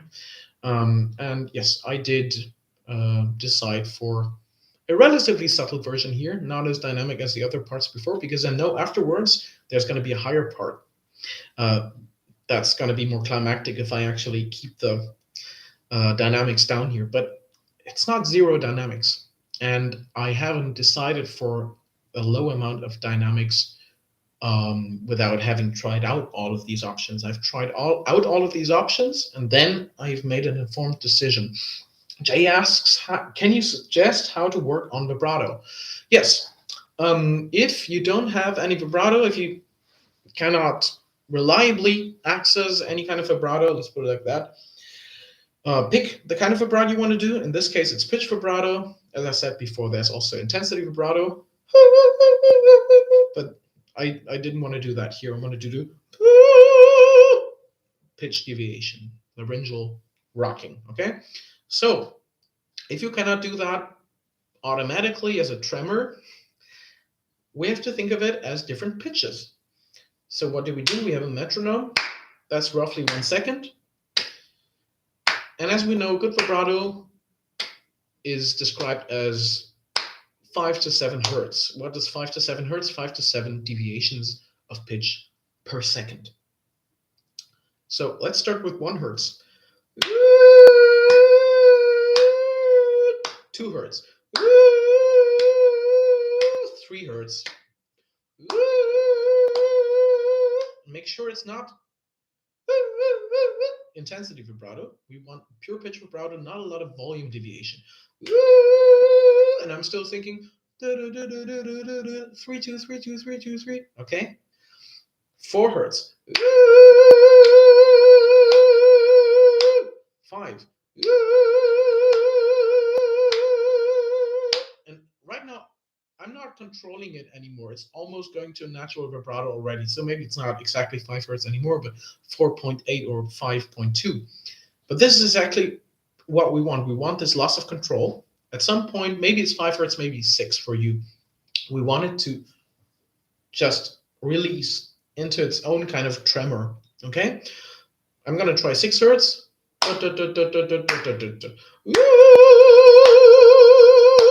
Okay, maybe I can try 7.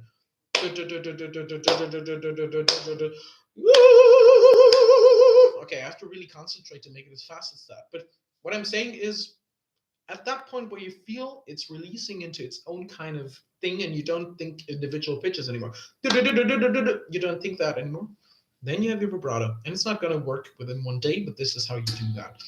There's a couple of other ways to achieve vibrato, but this is the standard way that I try with each student, no matter which kind of vibrato they want. It works just as well with intensity vibrato. 5, 6, 7. Obviously, it gets trickier the faster you go. Now, as I said, there's higher stuff coming after that. That's more interesting, so let's listen to that.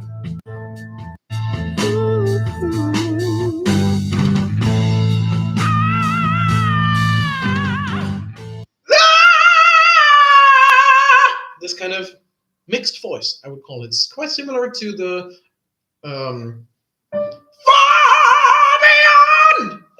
Beyond the Wheel Soundgarden thing.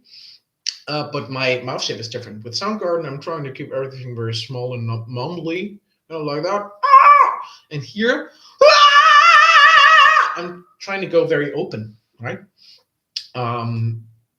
Actually, this is another part where I have recorded several different variants. I've recorded a falsetto variant with and without distortion, like that. But yeah, none of the falsetto versions, especially at the low pitch, seemed powerful enough for me. So I wanted to do it in mix. I'm not even sure it's done like that in the original, but I wanted to do a connected version like that instead of falsetto. Okay.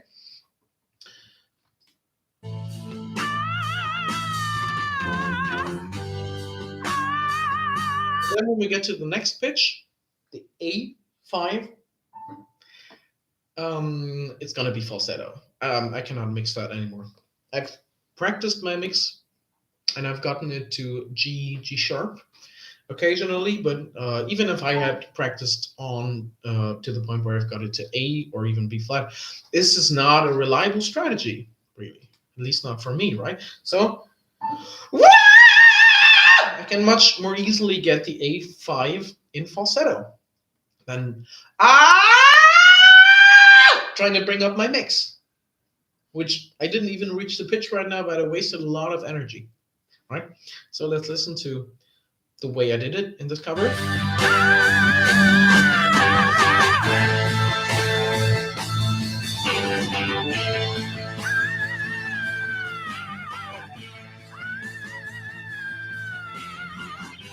By the way, if you can hear the super squeaky overtone,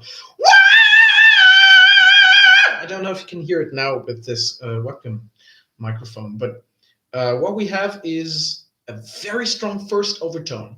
Unlike the more intuitive approach in falsetto, which would be whoop timbre, very strong fundamental pitch, we try to brighten the sound color so much, and this is why I open the mouth so much, that we actually amplify 1 octave higher than the pitch I'm singing. So the first overtone.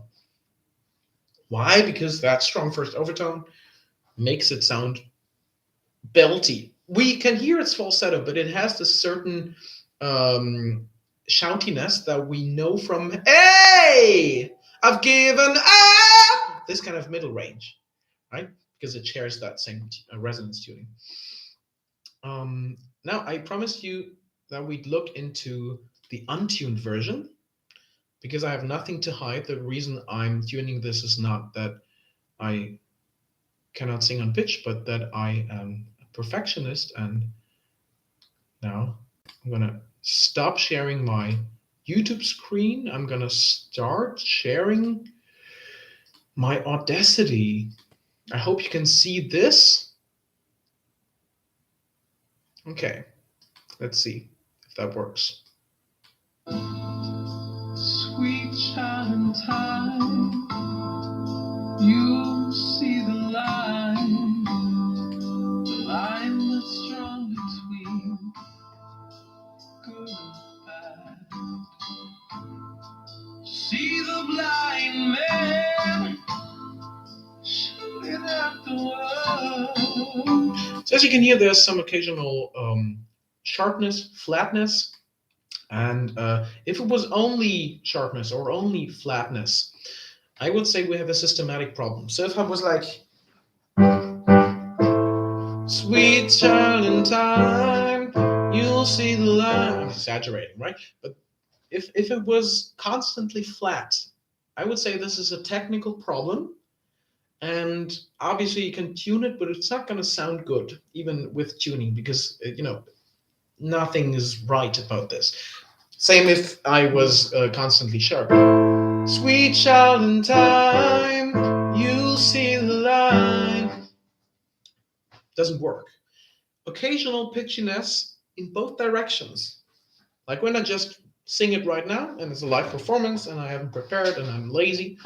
Sweet child in time, you'll see the line that's drawn between good and bad. There was a bit of pitchiness in there. Actually, more pitchiness than in the comped version of my serious performance in front of the microphone and not playing piano at the same time, right? And still, even in that performance mode situation, there's a bit of pitchiness in both directions, and it's not a technical problem in my opinion, because it's not one systematic tendency, right? It's just an imprecision. You can say that imprecision is a technical problem, but if so, then we all have a technical problem walking, because we're not extremely precise walkers.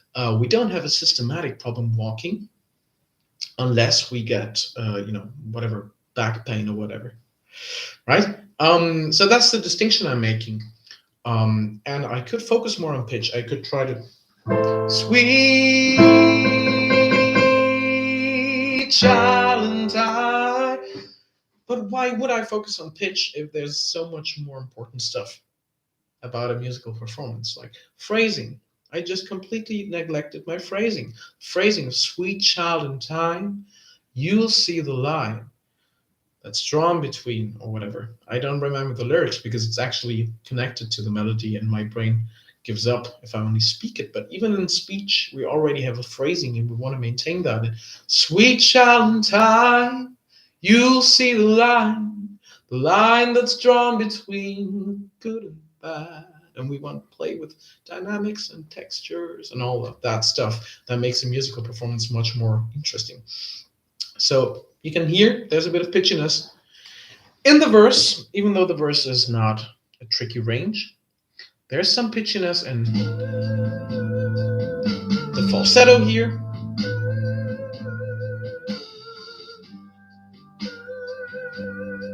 You could hear it's going sharp and flat and sharp and flat here, right? And then there's a bit of pitchiness in the mixing.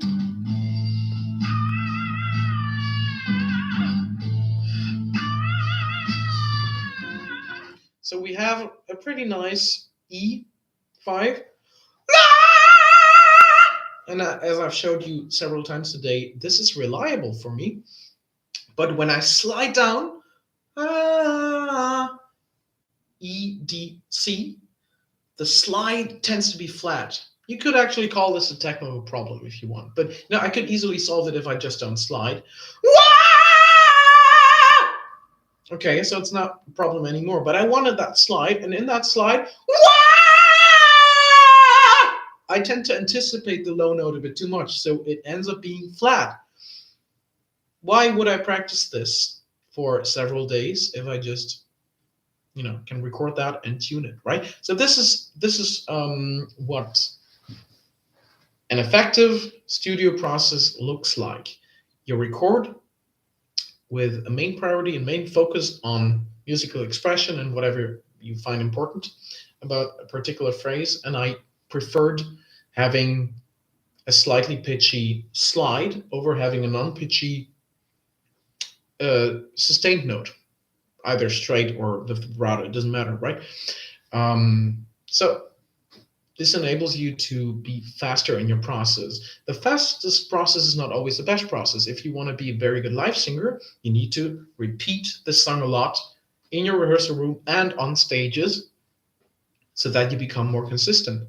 But this is not a live performance. This is a studio product on YouTube. Okay. I'm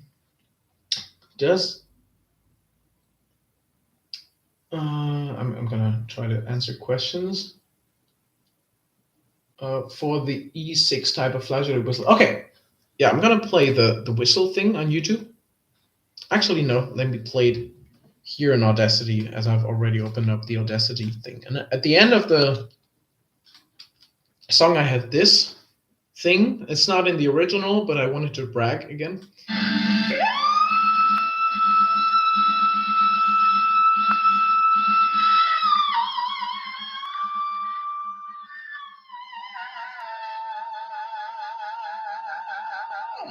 And this is, as you can see and hear, the isolated vocal. I wanted to show you the whistle without the instrumental. You can kind of hear the instrumental in the background because I didn't properly isolate the speakers. I didn't do any of that, which other people will tell you is very important if we're talking about industry standard studio productions. But did you notice any audio problems? I didn't, right? So what is important and what is not as important and what works and doesn't work is something you find out by trial and error and not so much by following rule sets.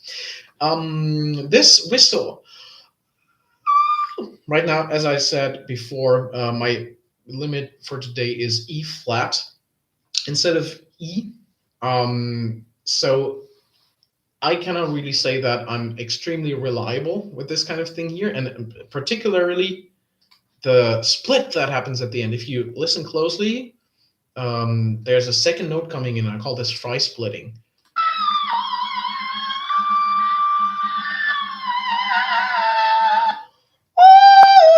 We get a seventh and a fifth to our 2 and 1, or ninth and eighth. Okay, so this is luck. This is just luck. Okay, I did a couple of takes of the whistle thing, and on one of the takes I had this nice fry split happen, and I included it. Right? I cannot do that right now. I cannot even get a nice E. I could practice it. I could.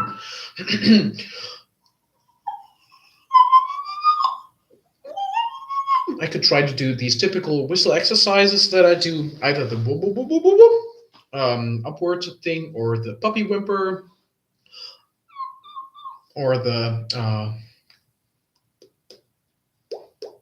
It's a bit hard to hear for you because this mic doesn't work for some reason, but the whoop whoop, basically bubble sound, right? And if I invest a bit more time in any of these exercises, and maybe there's others, there's like the inhale or whatever, right? But any whistle exercise that has proven helpful in the past, with enough time, will help you expand the range, because what you're looking for is ease. And whistle, as in any other technique, isn't always achieved the same way. So ease doesn't mean relax everything in the body, or let go of any tension that you have. Sometimes we actually have to increase tension. But what we're looking for is a feeling of ease and efficiency. And we might even call it effortlessness. It's usually never effortless, but we might just feel that it's surprisingly low effort. We would have expected a higher effort. And right now, when I try to do that E, it doesn't work. I feel a higher effort than I'd like, a higher effort than I'd expect based on my experience of being able to bring whistle up there and, in the past, half an octave higher than that, right? So I know that when I get stuck in a kind of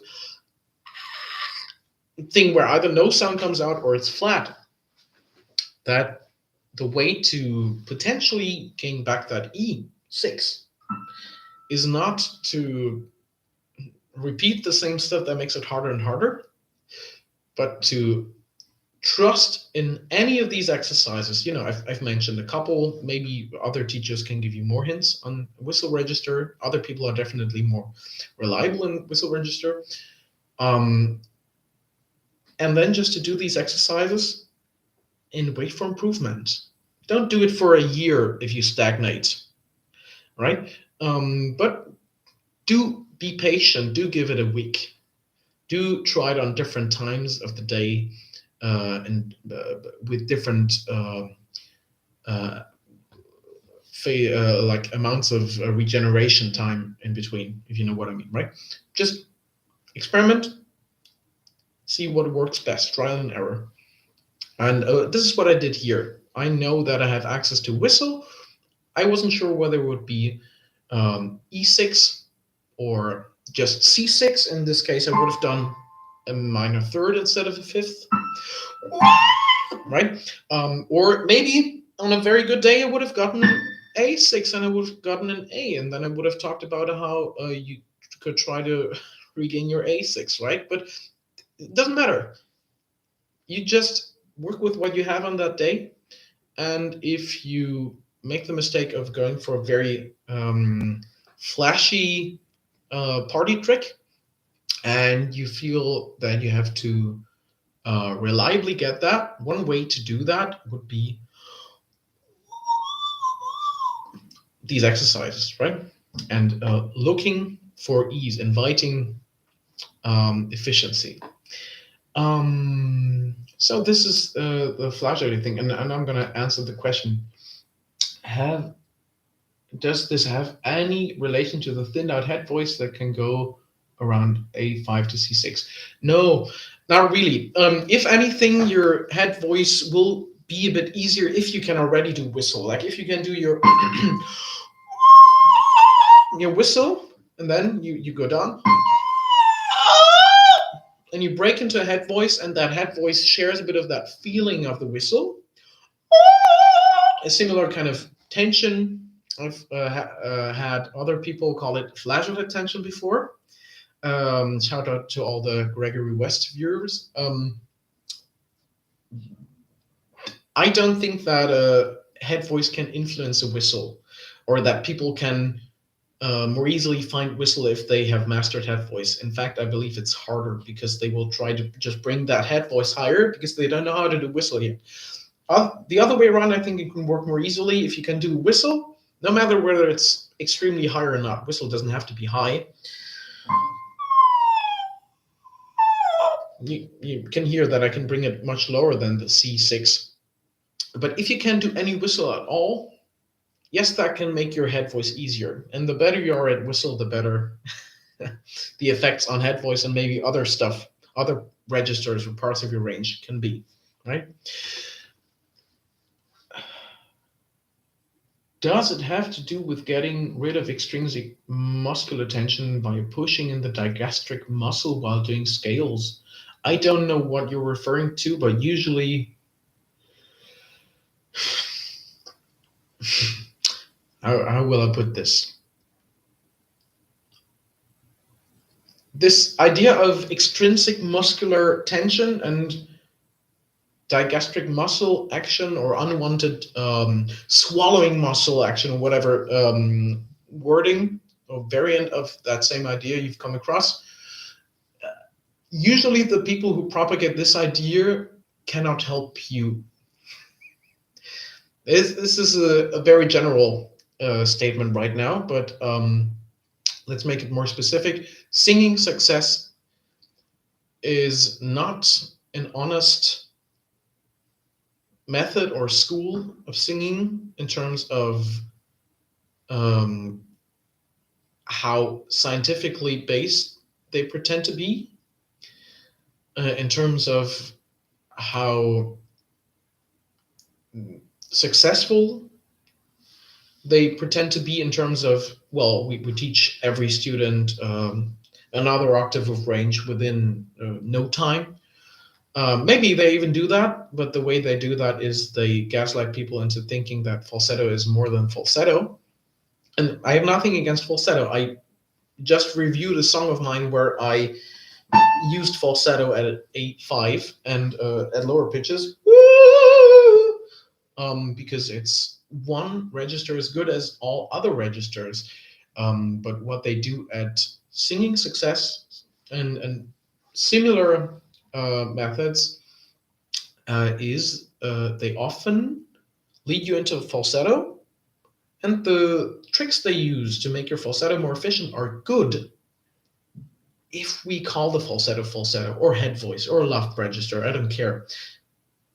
Not if we call it a mixed voice, and not if we say that mixed voice is the holy grail of singing and inherently superior over other registers, particularly chest voice or pulled chest or whatever they call it. This kind of pedagogy relies on fearmongering. If you continue to sing like that, you're gonna hurt your voice. You're gonna never be able to sing or even talk again. And their target audience are mostly beginner singers. They do work with professional singers because their marketing works quite well. And professional singers want to go to teachers with a good track record or with what looks like a good track record. But what they do is they target beginner singers who do have these pulling chest problems. Most people have. And if they don't have a pulling chest problem, then they have a vocal fold closure problem in falsetto. And you lose air a lot and so on. And mixed voice, as propagated by, for example, singing success. And I'm not saying that all speech level influenced methods act like that, and I'm not saying that mixed voice is bad. This is not at all what I'm saying, but I'm saying that particularly this branch of vocal pedagogy uses your vulnerable position of being a beginner or maybe a more proficient singer with a vocal crisis or whatever to feed you dogma about what you should do and what you should not do. That this is the only way to sing healthily, and this is the absolute catastrophe. When I say that push distortion or push for ice cream are not sustainable, or that whatever, lots of breathiness at a high volume is not sustainable, I base this not only on my anecdotal experience, which I have, and which is not worthless, but I also base it on what we know from voice science. And by voice science, I don't even mean that I have this USB endoscope from Amazon for $15, which I do a bit of, my private research with. This is not vocal science. With vocal science, or by vocal science, I mean we have to obey certain standards of how we work in order to be able to call it scientific, right? And there is a huge body of work. And actually, I've linked on my website in the free material section Dropbox folders with hundreds of research papers about different voice topics, not always registration or efficiency, but also vocal effects and anything you could think of, anything that I found.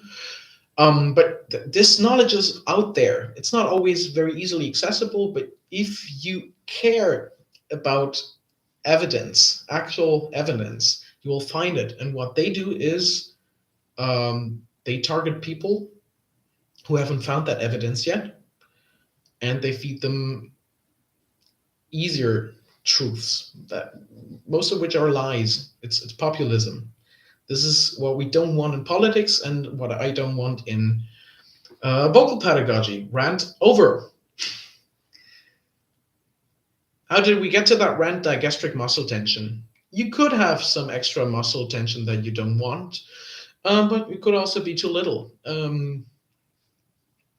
But this idea of mentioning these particular muscle groups in pedagogic contexts is very typical of singing success, and it reminded me of that, and I wanted to take the opportunity to talk about that. So I'm gonna start sharing my Audacity, and I'm gonna go back to YouTube. And on YouTube, I'm gonna share my next vocal cover, which is Una Furtiva Lagrima. So this is another thing.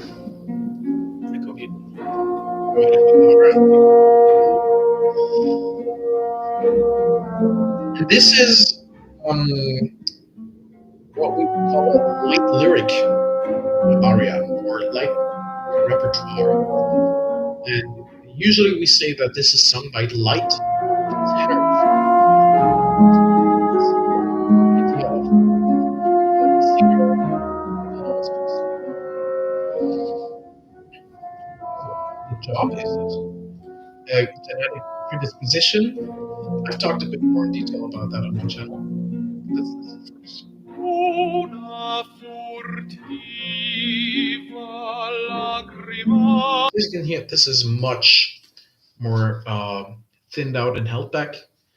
In terms of registration, the volume is lower, and instead of just power, our main priority now seems to be, I don't want to call it beauty, let's call it lyricism. So how fast and big exactly is my vibrato? How nuanced is my phrasing or my dynamics? How true to Italian speech is my articulation?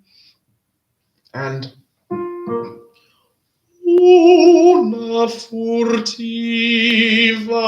lagrima. How can I maintain a bit of that ring? We can call it squillo or singer's formant cluster, even though it's not really present anymore nearly as much as in the more dramatic stuff that we've seen before. But how do we maintain a bit of that clarity in the sound, even though we're doing something that does not intuitively have that? If I just sing at that volume, una furtiva lagrima, it's quite speech-like, maybe a bit louder if I'm on a bigger stage. Una furtiva lagrima, but we want even more ring than that, but less aggression in the expression, okay? Una furtiva. It's still tender, but we want it to carry. So how do we do that? Basically, we have to get quite familiar with what I call operatic edge or dark edge. So the lots of twang, very abrupt, long, and firm closure of the vocal folds, metal and CVT, and dark sound color, low larynx, blah, blah, blah, blah. We have to be quite familiar with that shaping, and then we have to turn the volume down and adjust our resistance in a way that does not lead to creaking. So we don't want, we don't want this to happen. We want,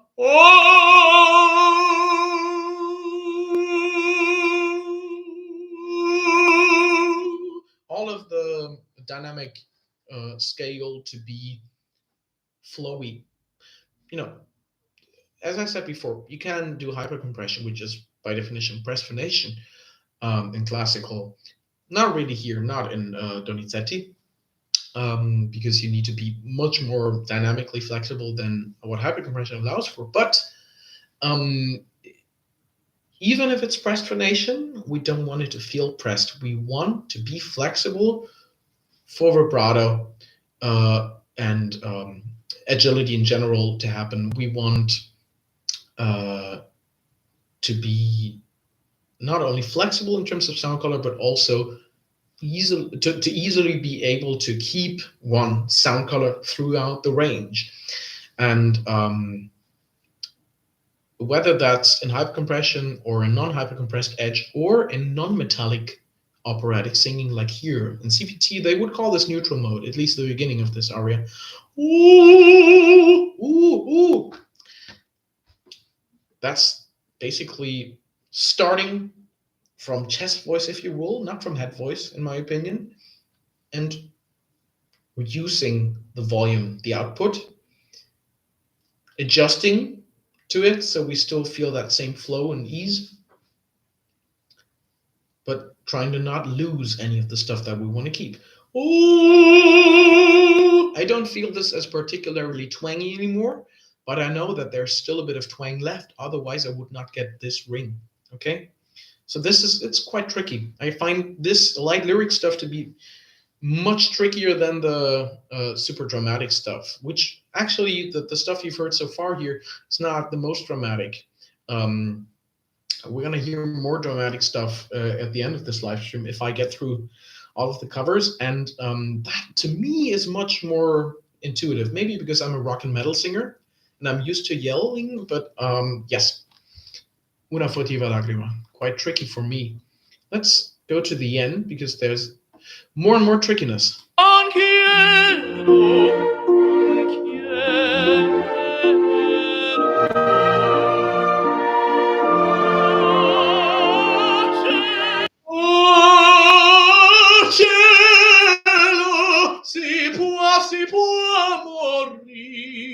So even in that one, I'm trying to be dynamic. I just said that the volume is not as important here, and I'm not being as loud as in other parts.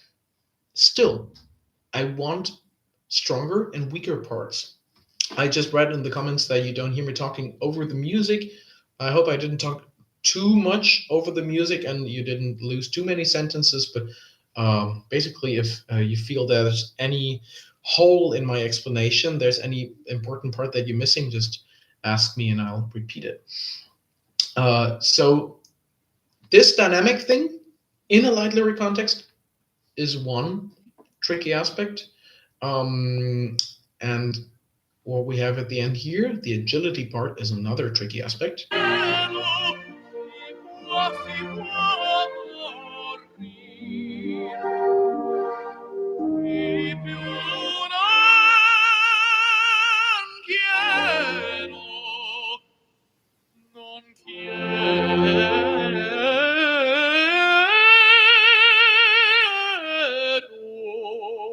Okay, non quiero.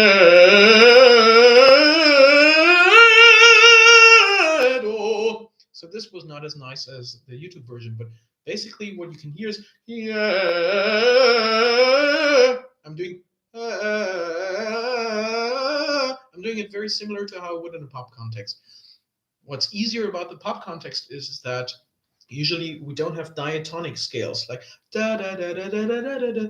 We have more of a tendency to major and minor pentatonic, like yeah, this kind of stuff. Hit me like a ray of sun, burning through my darkest night. This kind of stuff is based on the pentatonic scale. We have a couple of diatonic notes added in there, but it's almost never a full major scale like it is here. Non and you can hear I suck at even the pop version of this run. So it's not about classical or not classical, it's about the notes you have to sing. And I even suck at playing them on the piano, right? So this is quite tricky, but the way I do it is the same as an R&B, and that way is yeah, yeah, oh, no matter whether I hit specific pitches or just kind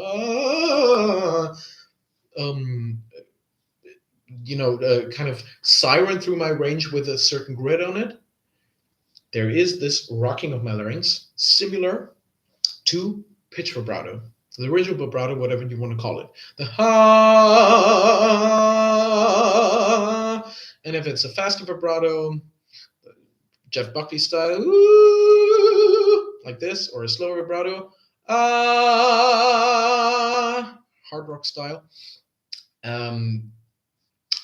Depends on how exactly you tense up the vocal folds, and it's the same here. If you want a very fast riff, which I'm not very good at ornamentation techniques, but sometimes you gotta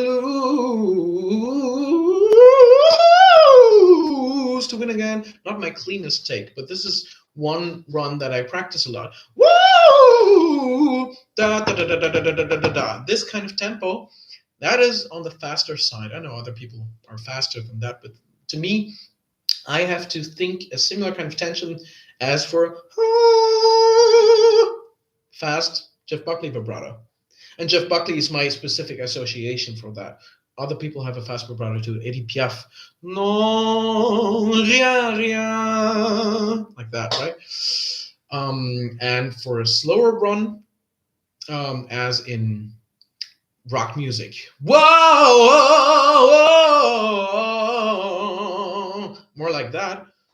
My vibrato can also be faster, slower, bigger, what I'm saying is the way that I go for this grid, for this structure, is very similar, and incidentally, it the kind of ornamentation we have in rock music is a similar tempo as the vibrato we tend to have in rock music. The kind of ornamentation we have in R&B is a similar speed as the vibrato. Now you might ask, well, don't we have super slow gospel vibratos sometimes? Like, don't we have these super fast runs and then slow vibrato like that? Yes. I'm not saying this rule always applies, but what I'm saying is that if you just go for a normal vibrato, not like this super something tone, super soulful vibrato, but just, letting a bit of vibrato happen on a certain syllable, it will be at a similar tempo than the run you will do in that same phrase, unless you change it, because we're working with similar tensions. I'm going to make another example.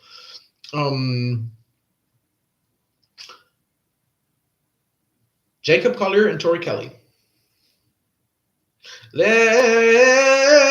me down, lay me down. This is a fast run and a fast vibrato. I can make a decision to slow the vibrato down. Lay me down. And maybe she actually does that at some part. But if I slow the vibrato down, that is a decision that I have to work for actively. If I don't work for it, if I just let vibrato happen, or if I switch it on but don't do anything specific about it, lay me down, it's going to be quick, because I'm working with a similar relation of tension and resistance in my vocal folds, okay? And it's similar in Una Furtiva Lagrima. Non it's just a darker sound color, okay? Next one.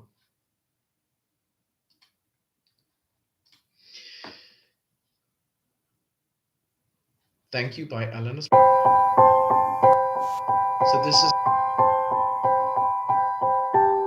piano instrumental that I found in where I go. Sorry, I remembered right now to not talk over the music. So this is an acoustic version of Thank You, and I decided to do the first verse and chorus an octave lower than Alanis Morissette, than the original, and the rest of the song in the original range with roughly the same strategies as Alanis Morissette does with her not testosterone influenced vocal folds, so shorter, probably thinner. I tried to use similar strategies, which of course is tricky because I do have a bit of extra testosterone, even though I'm not the most masculine voice. I'm not the lowest bass baritone, and still I've went through a more uh, harsh puberty, if you will, than probably Alanis Morissette did. Right? I don't know how she sounded as a child, but assuming from the way she sounds as an adult.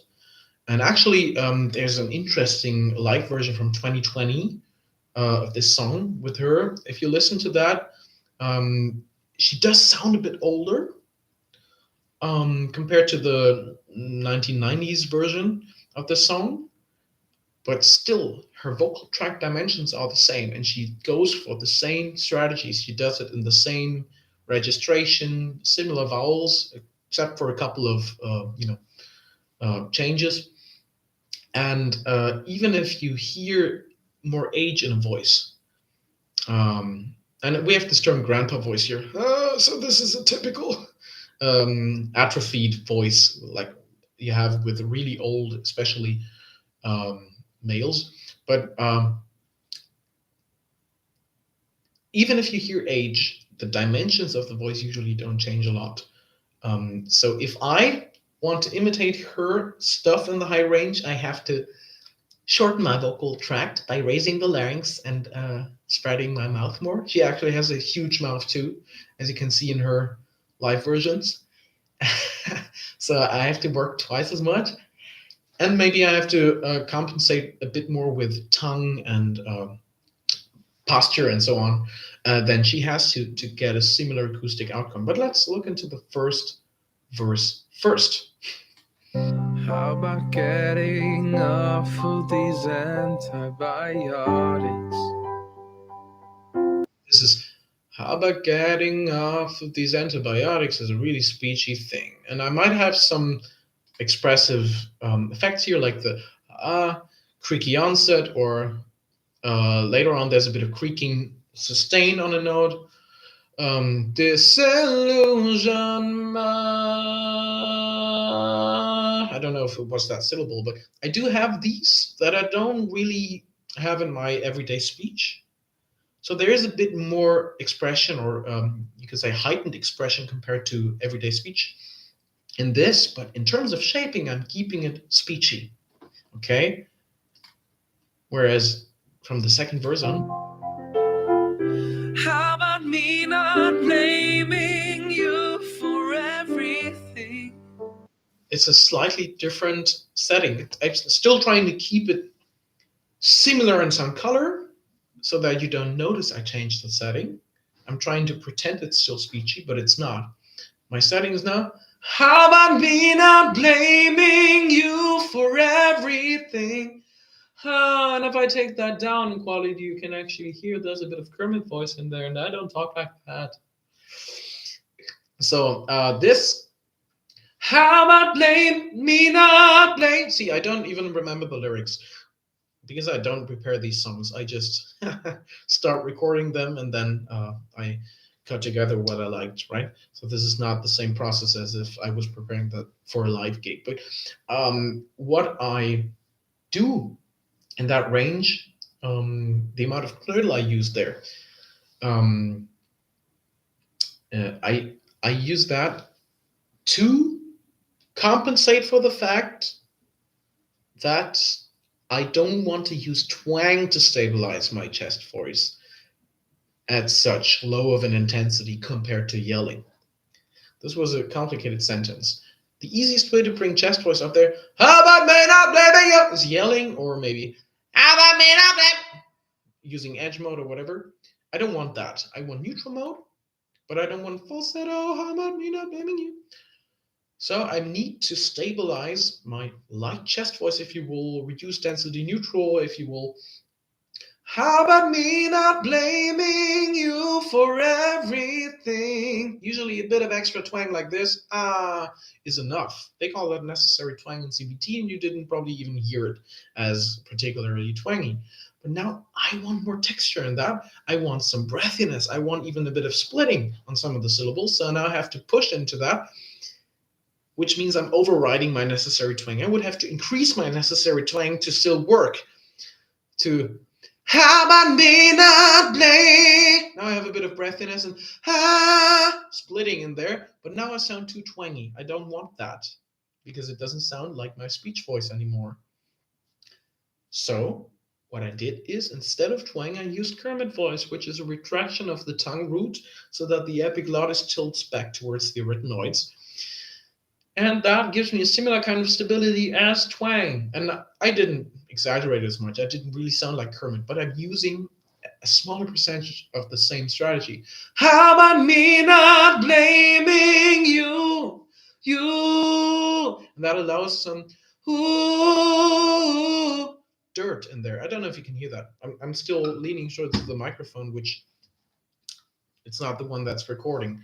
So maybe these subtle details get lost here. But I'm explaining just what I'm doing and why I'm doing that. I'm not accidentally Kermiting here.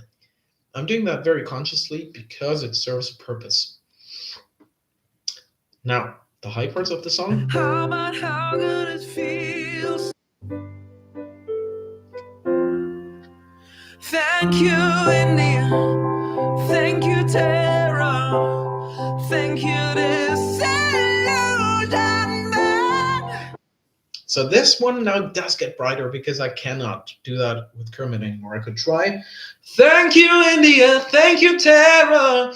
Thank you, and it fails at D5. Okay, so what I do instead is I make a rapid or a sudden switch in sound color.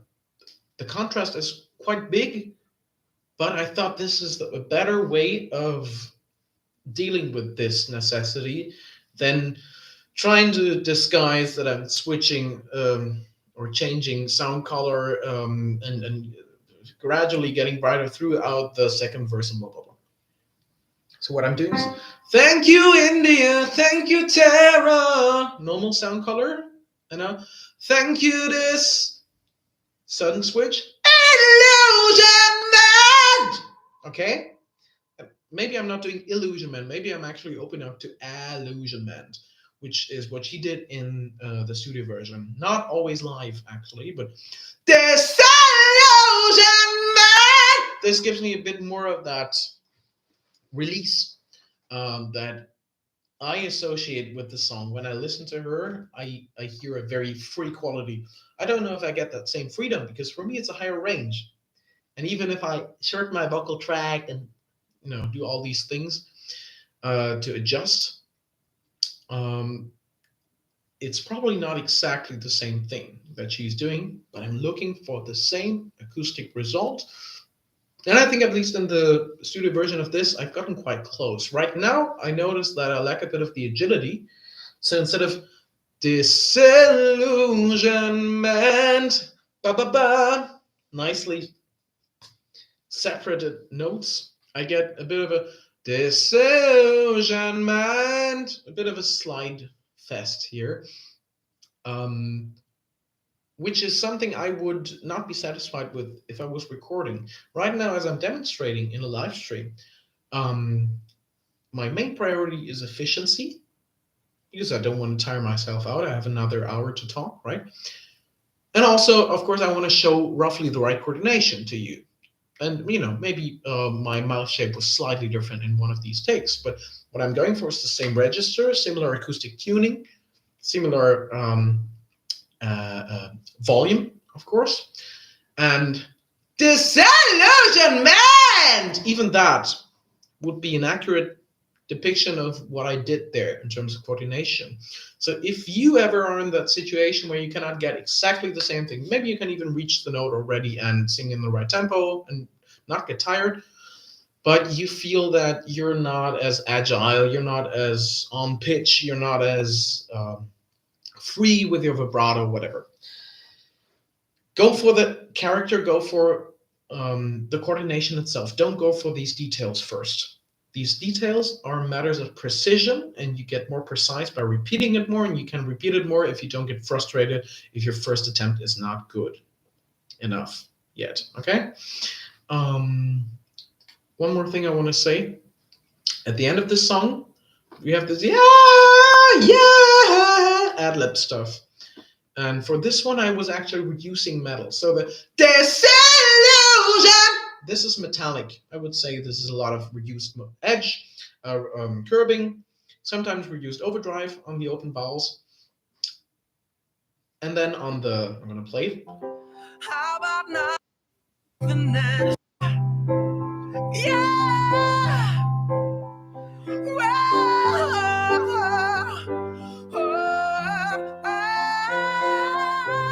These C5s, I'm actually not trying to maintain a lot of metal. Sometimes I do have a bit of metal left, and this is exactly where we get this little imbalance and you hear a bit of creaking. And I was actually trying to get that creaking, which is why,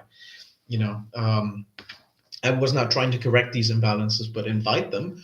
But yeah, on this one, where I don't have to pronounce a lot of syllables, I don't need to decide for one mode. I can be a bit more lazy or imprecise, especially if it gives me nice nonlinear effects like this creaking. So instead of yeah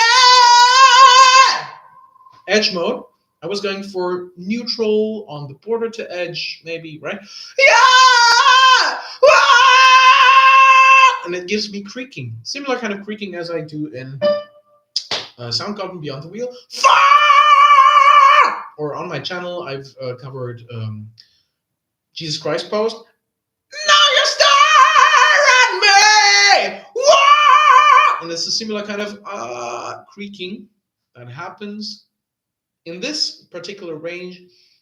And in the case of my thank you cover, because of a mismatch between the shape I'm going for and the intensity I'm providing in terms of support. Okay?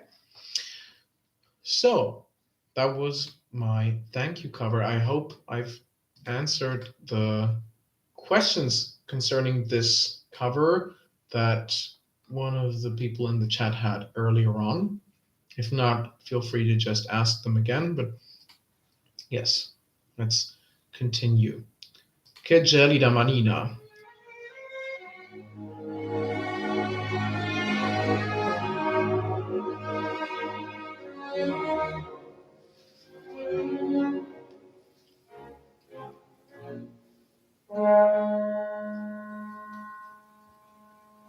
Che gelida manina. So this one starts Che gelida manina in a similar kind of coordination to the Una Furtiva Lagrima. Una Furtiva, kind of speech-like almost, with a classical sound color, but not as distinctly ringy or dark as the more dramatic stuff. This has to do with the situation the character sings this aria in. It's well, I don't want to call it casual, but it's the first kind of more in-depth conversation between this character and his soon-to-be girlfriend. And he's using her cold hand because it's winter and they have shitty heating as an excuse to spend time with her. I have to warm your hand. So he's kind of trying to make a not so casual situation casual, if you will. And we need that to be speechy. Obviously, again, if we're on a very big stage and the conductor is not very sensitive in terms of dynamics, then of course we can do. What pitch is it?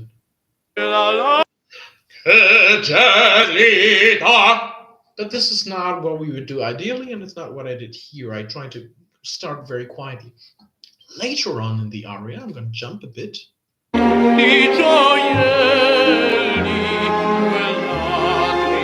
At the same range, we have more weight. It might be hard for you to hear that, but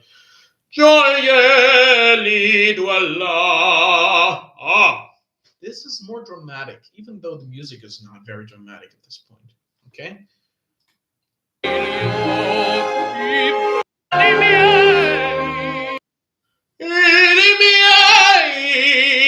This is much more dramatic, and you could probably hear it also in the music now. So this is a high volume there. much higher than the Gelida, Manina in the beginning, okay?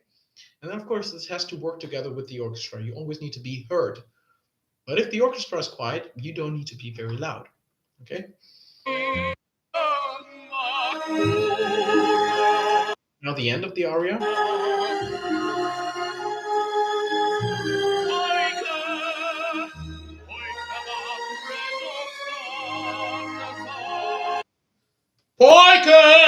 Poiché va preso stanza.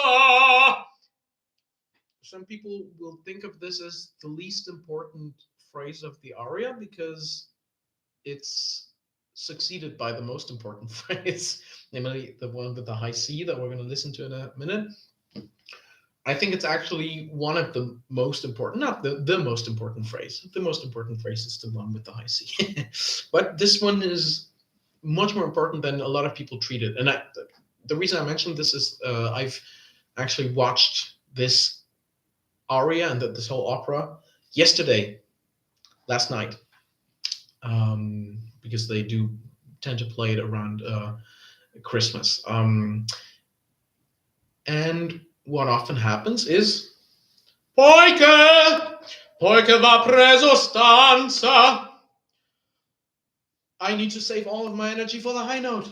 So I cut all of the phrases before that short.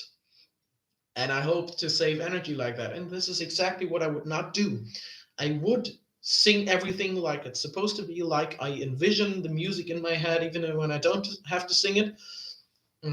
Because otherwise I introduce mismatches.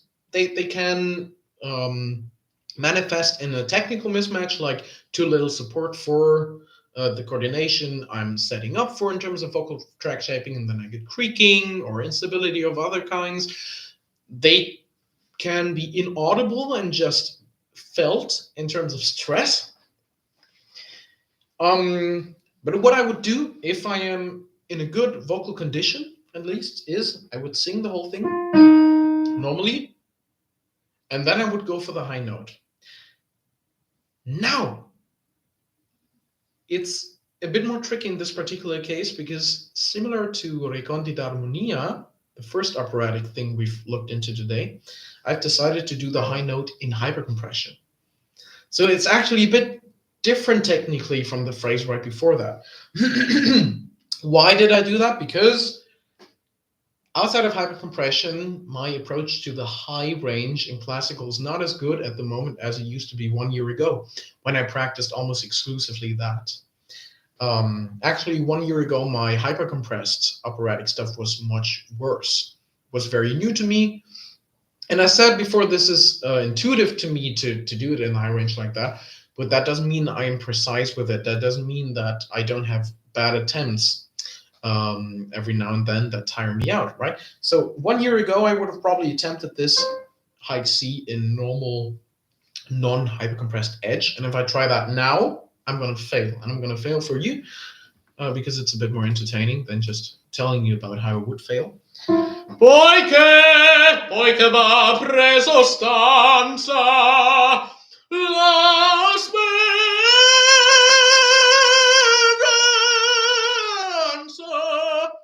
Not as bad as I thought, but also not good. What was a fail about this? I did actually hit the note. This is a high C. It was long enough, I'd say. But it felt very strainy. And it also looked strainy. But this is not even so important to me. Personally, I mean, as a character on stage, I kind of have to look relaxed in most of the stuff that you do, but I'm not an opera singer again. So in terms of vocal technique as a voice teacher, I don't care if it looks strained, but I do care if it feels strained, and it did feel strained. So this high C, even though I had it, and even though it didn't break up or get too dirty, it did feel like if I had to sing on like that, it would tire me out. And I can practice that until that's not the case anymore. But, I don't want to have to wait until I can record Gelida Manina, especially if I have another option available that actually sounds better to my ears. And other people have given the same feedback. So what I did is I went for the high C in hyper compressed edge. La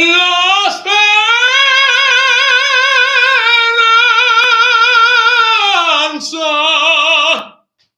And actually, I think if we listen back to this aria, I went for a slightly less full one. So not the 100% volume potential thing, but I went for a more lyric version because I started the aria in a very Gelida Manina speech-like tone. So let's listen again. I'm going to try to match it a bit more.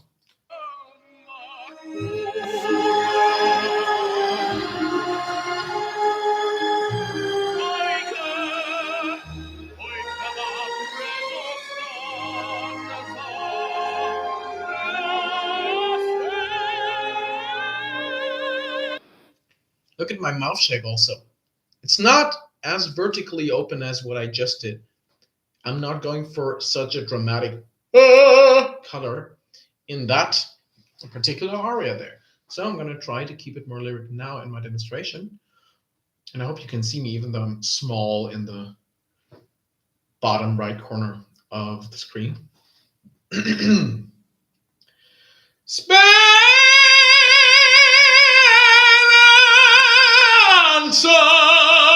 So this is more more of the lyric approach, and as you can hear, I can go higher. And it does connect down into my non-hypercompressed operatic range through a kind of potentially unstable mid-range where we have some compression but not hypercompression. And so this is quite tricky to navigate if you have lyrics or text in that kind of range. But it works. It's just I have to put more concentration there if I want to get down to that range, and that happens in La Speranza.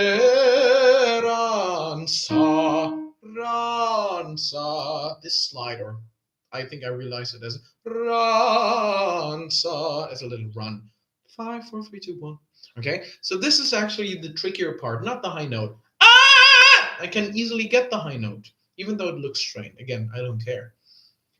The tricky part is this thing. And I'm not satisfied with how I did it right now. I think that was too slurred. So in a live context, this doesn't matter too much. Actually, how I look, how I would compensate in terms of posture so that I don't have to look up so much, so that I lean a bit more forward, and now suddenly I have the same neck angle, but it doesn't look as straight anymore because I look straight forward. That would be much more important in a performance setting than whether that ranza thing was agile, right? But yes, this is a studio recording, even though it's a classical aria. So this is more important, and this is why that's the aspects I focus on in doing several takes. DRT Vox asks, do you think it is possible to be an absolutely universal vocalist and feel comfortable in everything from classical to avant-garde at all times? No. I think it's possible to get proficient in many, not all, we don't have so much time, but many different styles. This is what I'm trying to do. Not because as an artist I'm interested in all of these the same way, but because I'm a voice teacher and I want to be able to help versatile number of students in versatile situations, versatile styles, and so on. And even in that kind of pursuit, I noticed that, as I've mentioned a couple of times before today, you use it or you lose it. So if I focus a lot of on a lot of hyper compressed high stuff, I get quite good and reliable with it. You know, you've never heard me fail a hyper compressed operatic C today with a handful of times that I've done it, because at the moment I'm practicing this a lot, so my reliability has improved. However, I was not sure whether I would get a nice non-hypercompressed C5. I did get one, but I wouldn't call it nice. And it could have gotten much worse. It could have cracked, right? Why? Because I haven't practiced it as reliably or as frequently at the moment as my hypercompressed thing. And I know that if I focused less on the hypercompressed thing, but more on the non-hypercompressed classical stuff or on completely different topics, that would improve again. This is how learning works, right? So let's look into the next one.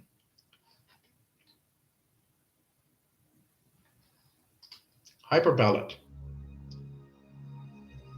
Björk is one of my favorite artists, and this is one of my favorite Björk songs. And yes, I wanted to do, yeah, I wouldn't call it acoustic cover because synthesizer strings, but yes, I wanted to do another stripped down version like that. This is not quite the original range. It's, I think, 2 semitones lower or something like that.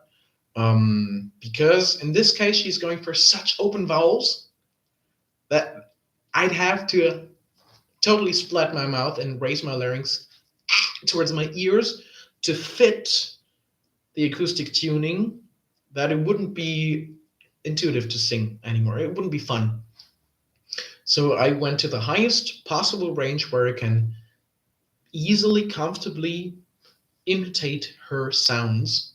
I'm not saying I'm trying to sound like Björk. I'm not trying to impersonate her, but I'm trying to go for similar choices in terms of vowels, phrasing, and so on as she did.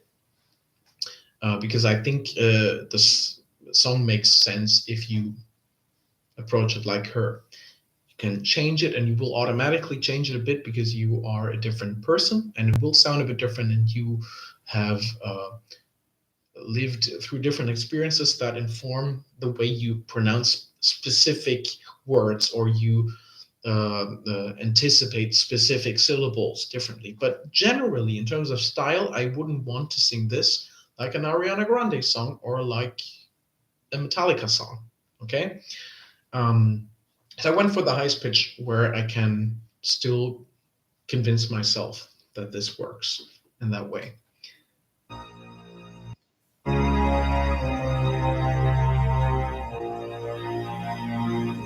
We live on a mountain,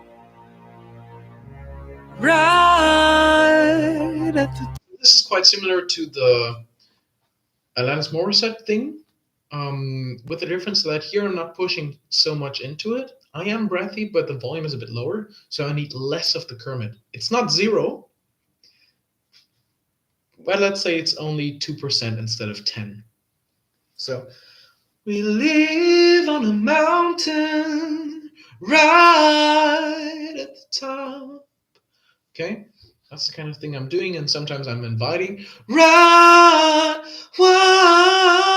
I'm inviting either a bit of huskiness or splitting or creaking, right? every morning I walk. Sometimes I'm actually going towards metallic notes. Every morning I walk. I'm going towards overdrive. Oh! But then very quickly pulling back in the volume again with a bit of hammer vibrato. I walk. A bit like that. It's not as extreme as other examples. It's not as consistent as the anytime Aerosmith thing. This one here, the Björk one, she doesn't do that, but the kind of alternative style that she did made me do it more similar to someone like Asaf Avidan.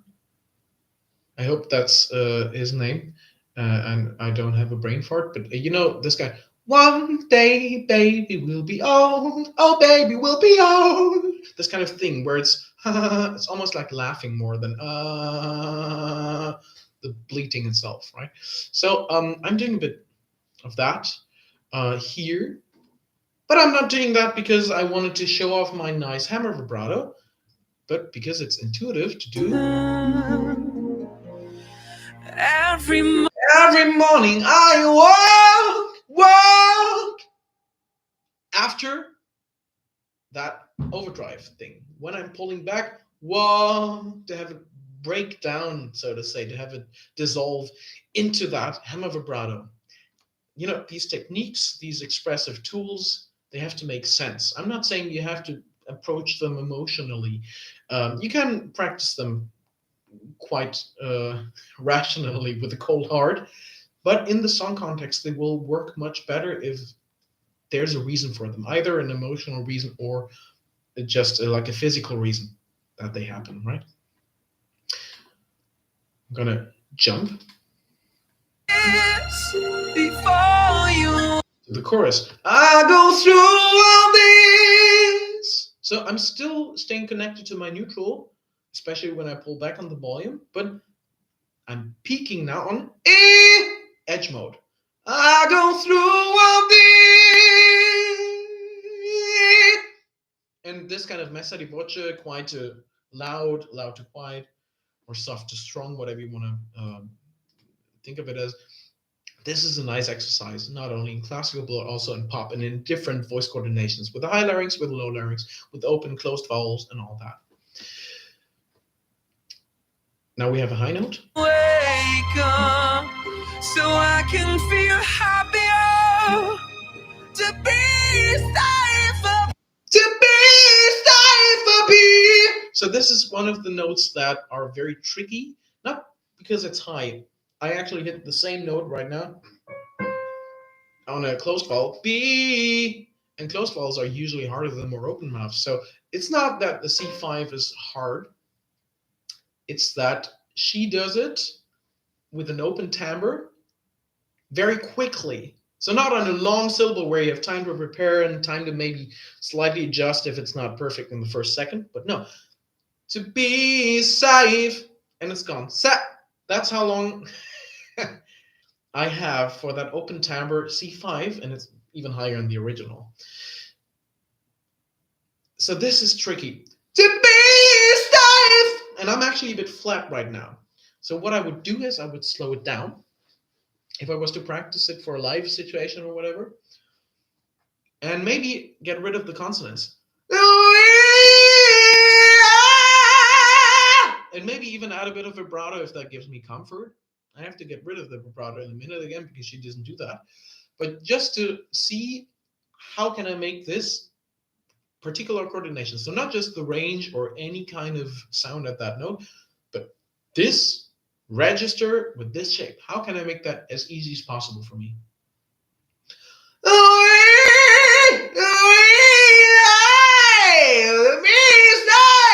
To be safe, I'll be with you. And now suddenly I'm not flat anymore, okay? So that's how you could practice that. I think on the day of the recording, I just didn't have that problem. So I didn't practice it, right? But again, recording a studio product is not the same context and does not have the same requirements as preparing for a live gig or even a live tour, where you have to make even more conservative choices sometimes than if it's just one single gig. Be with you. I'm actually going to keep it at that. I love this Björk cover, but everything that comes after this repeats. So let's go to the next one. Non piangere Liu. So this is from Turandot, just like Nessun Dorma. This is the way less well-known aria, but I actually like it a bit more. I wouldn't say I prefer singing it. Nessun Dorma is great fun, and maybe I'm actually going to put out a new version of that next year, and then we can compare my 2023 version with the 2 years after version and see how I've improved or not. But in terms of music, in terms of listening, in terms of appreciating the composition and the vocal possibilities in that song, I think Non piangere You actually has a bit more to offer because we start very low. I'm going to play it for you.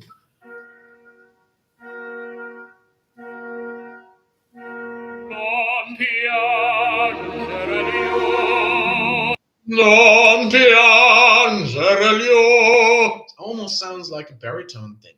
especially the U-vowel. I'm not going non piangere because that would be too small here. I want to think more like a baritone than a typical tenor.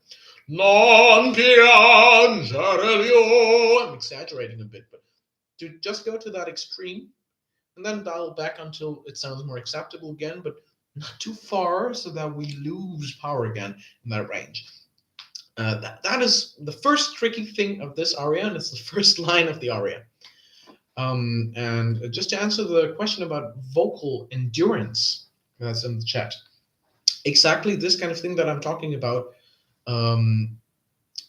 is concerned with vocal endurance. I'm trying to go for options that are efficient in the sense that I can reliably and consistently and sustainably and for a long time do them. And as I said, if I have to go on tour, which is quite tricky for singers, not just because they have to sing a lot, but the whole schedule, the whole sleeping like shit and blah blah blah, everything about that. A tour is more demanding, so we have to go for more demanding, for more conservative choices, not more demanding choices. That would be not a good idea. And if you're a musical theater actor and you have to play 8 shows a week, so on one day of the week, 2 shows with half a day of time to regenerate in between, then you have to make more conservative choices, not because any of the stuff I do here, apart from the pushed distortion and pushed ice cream and given up, not because any of that is inherently unhealthy, but because some of it takes more energy, is more sporty, you could say. Or maybe it's not even that. Maybe it just takes more precision and concentration and mental energy, and you don't want to focus so much on not so relevant details in the bigger scheme of it all. Okay, so endurance depends on how long do you want to endure it, under which circumstances. But DRT Vox asks specifically, how long can you sing high vocal lines? Well, depends on how high they are. But the Björk thing, to be safe, I'll be with you. If I do it relatively precisely like what I just did, I can do that for quite a while. I mean, I've been talking for 3 hours now and singing all kinds of loud and soft stuff in very different shapes. And not each individual attempt is extremely precise, but apparently I have enough leeway to afford these kinds of imprecisions when I'm quickly jumping back and forth between different coordinations. So apparently I'm not only efficient enough to sing it well, but I'm efficient enough to afford inefficiencies. Okay? But if I am slightly too imprecise with the C5 and Hyperballad, for example, as was my first attempt of this, then that could tire me out quite quickly, maybe within 10 or 15 minutes. And if I go for something that I know is not sustainable, like push distortion, that could tire me out within 1 minute. So if I do that in a live setting, I do it only in the last song, and only because I know I don't have to do the same gig 5 more times the same week. Right? So the decisions we make have to be informed by the context we're trying to do that stuff in.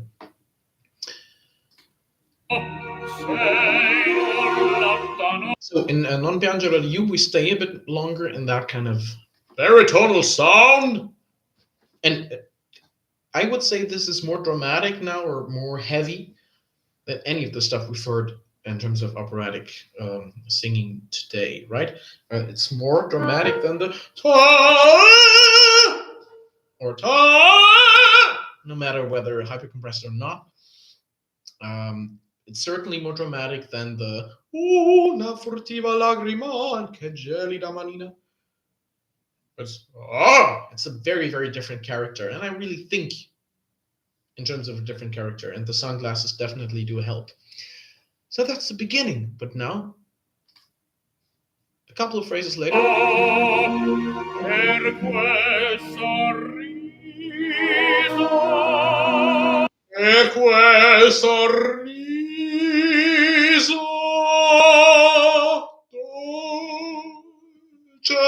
I exaggerating a bit. This would be a bit too quiet for the operatic stage, but I'm going for dynamics here.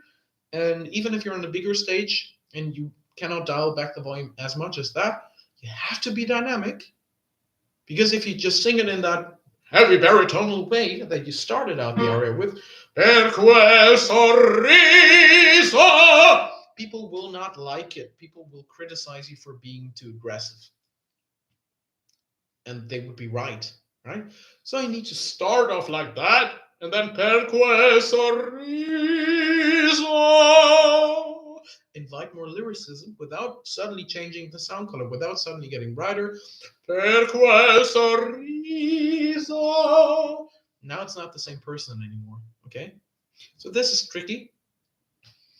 And now we're going to jump to the end, and we're going to hear something very similar to what we've had before. Namely, that I decided to switch to hyper-compressed high notes. I'm going to demo the non-hyper-compressed version for you again, just so you can compare. But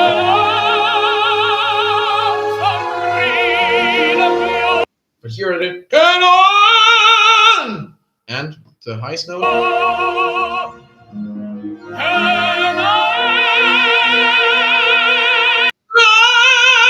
So this is quite ringing, quite loud that way, and this is why I went with that. If I tried it without hypercompression, like 80% of the aria right before the end were.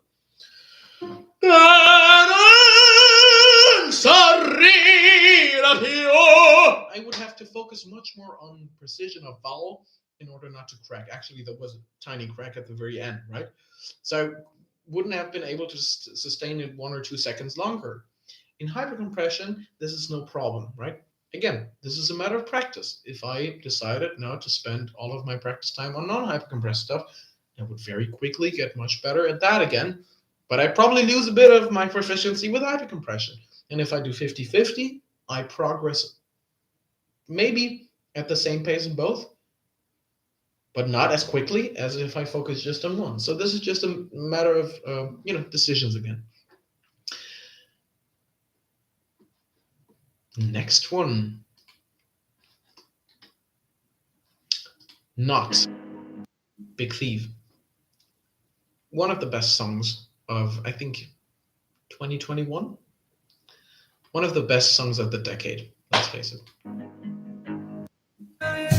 All the lines in your face, all the clouds on the ceiling, all the clouds in space.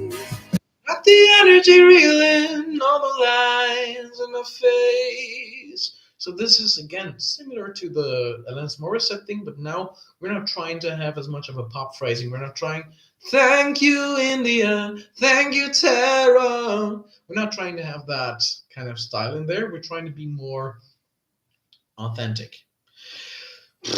Authenticity means something different in every style and even to every individual, I'd say. But specifically what I mean here in this indie rock or folk almost context is we want it to be not only speech-like in terms of articulation, we also want it to be speech-like in terms of phrasing. So we don't mind if there's a bit of pitchiness in the phrase. We don't mind if there's a bit of even like rhythmical untightness, if you know what I mean. We don't mind if the words kind of stumble a bit as they do in actual speech, because that conveys, in this context, with this kind of instrumental accompaniment and so on, a directness, an honesty, and a sincerity. Okay? So it's not the energy reeling, no the lines. And if I get accidental or conscious effects like the air splitting, not the air, it is because the music and the way I sing it allows for it and invites it or provokes it. Not because I'm trying to put it on there. What would be putting something on there? Putting a growl on there. It's not the energy reeling. That has nothing to do with the music. It worked well. It was healthy. Some people might like it because it's flashy, but it's not really the style. Big Thief fans wouldn't appreciate it as much. You know what I mean? And this is, it's not a vocal technique problem, but we're making music, so this is not irrelevant. Even though I usually work on technique rather than style with students, but I'm also a musician, so when I do a cover, these aspects are just as important to me as how open was my vowel, in order to make the mid fourth octave more efficient. I'm gonna jump to the end of the song because now suddenly the character is not as speech like. I'm not really just telling a story anymore. If anything, I'm shouting out, screaming out a story. Not spinning, not a rules, not heat. Not a ruse, not heat. And if I get a crack between not and heat, it is because the H of heat, the aspirated consonant, disrupts the phonation of my vocal folds. This is the technical explanation, and the more poetic explanation I just gave a minute ago. Music calls for it. The way I sing it invites it. And it's right to happen there. And it happens to Adrian Lenker, the original singer of Big Thief, too. Maybe not in this specific part, but in other parts. But what I'm saying is, I'm not trying to go for a yodel. If the yodel doesn't happen, I'm doing something else wrong. The yodel happens because the music is written like this. And because, we're giving it this kind of intensity. Not the fire, lapping up the creek. Not the fire! This is hammer vibrato combined with a yodel. You wouldn't learn that by trying to isolate hammer vibrato and vocal breaks through a technical lens. You just sing that song and you give it the right intensity, and it will happen if it wants to happen. And we can analyze it and we can give it that name. And I tend to give stuff names because I like that. But we shouldn't let the knowledge or the awareness about or of such details, of such nuances, trick us into believing that being able to describe this, or being able to put as many effects as possible onto a vocal line, because we have such a wide toolbox, that this is actually what makes the song interesting. I'm gonna listen to a couple more seconds because we're gonna get into pushy territory. We're gonna hear a bit of push distortion and even pushed fry.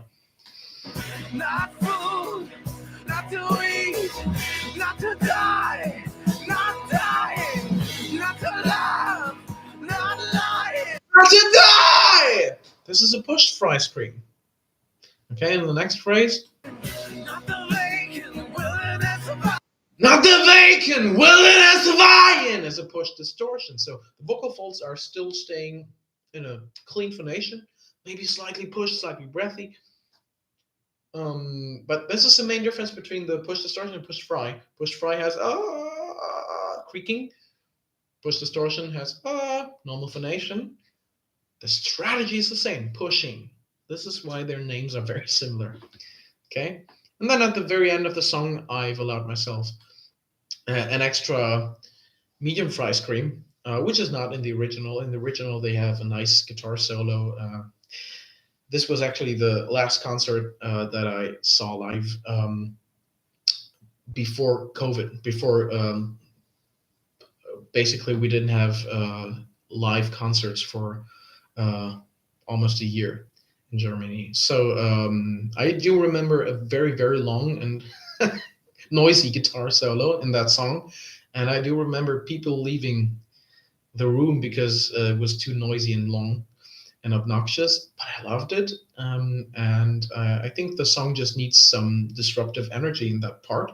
So I went for medium fry. You can hear, you can hear that kind of yodely aspect there, which I think in this context is not just more acceptable than, for example, in Linkin Park's Given Up, where we want a more polished scream, but also actually I think more of this flawed, inconsistent, breaking up, whatever you want to call it, improves the scream. It gives it more content than if I just went for a hyper compressed fry. Yeah! It's not as expressive, right? So this was my Big Thief cover. Now, let's go for the last 7. Let's see if I make it until 7 p.m. when I have to be quiet because of the neighbors. The next one is Donna non vidi mai. Again, by Puccini. I love Puccini, as you've probably figured out by now. It was on my Spotify Wrapped for 2023 and 2024 as one of my most listened artists. This is what you get when you accidentally go to the opera and notice that it's nice.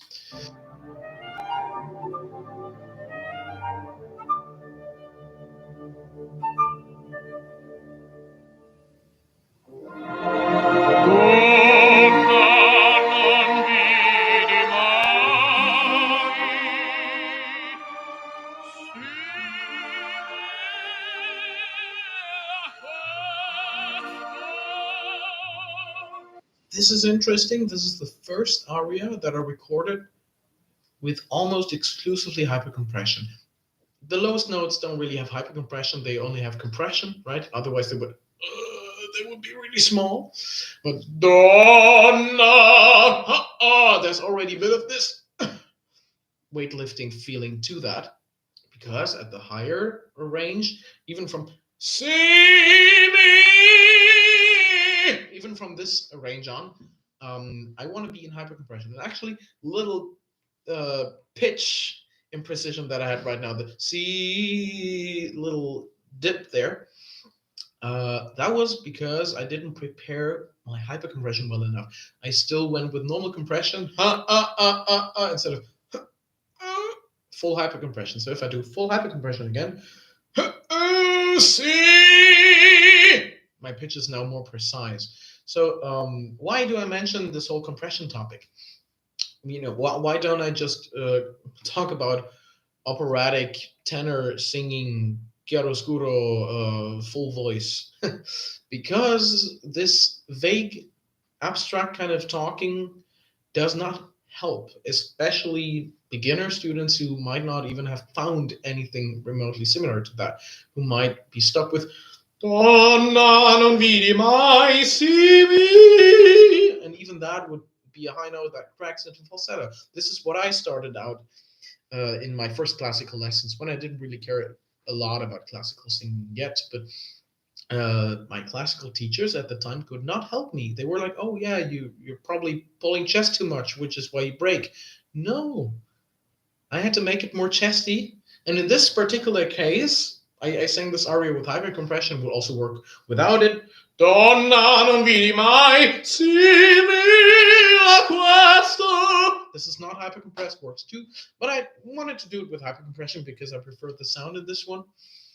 See, in this case, I have to think more pressing, more effort. It's the opposite of what they taught me. That works. And it's not just, yeah, this sounds nice, but probably it's too effortful and it's not endurable. No, I can actually endure that for quite long. I remember that this is one of the arias where I went for the most takes. I said before that I record maybe 5 takes of each thing and then a couple of extra takes on hard phrases. This one I did almost 20 takes because first I had to try out, where do I go into full hypercompression, where is it just compressed or not compressed at all, because I didn't prepare it. So my practice sessions were the recording sessions at the same time, but also because of a couple of other details. Vibrato works differently in hypercompression. You cannot just do the same laryngeal rocking and expect it not to completely destabilize your coordination. If I do that, see,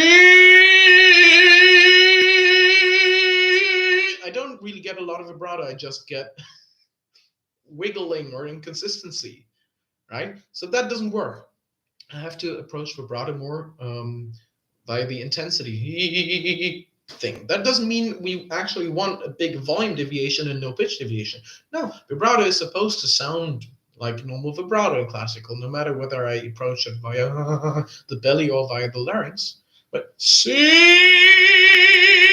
now we have a pitch deviation, but I didn't achieve it this way. I achieved it this way. And figuring out details like that and how much of what do you need in which phrase and which vowel and blah, blah, blah, that takes a bit of time. So I had to record several takes of this, and not all of them were perfect. Some of them had these instabilities or that pitchiness that you heard 2 minutes ago, or just no vibrato or inconsistent vibrato. Interestingly, none of them tired me out so much that I couldn't complete the 20 takes. And I wish I could show you, just open up Pro Tools and share the screen and the audio, but Pro Tools is always a bitch with screen sharing.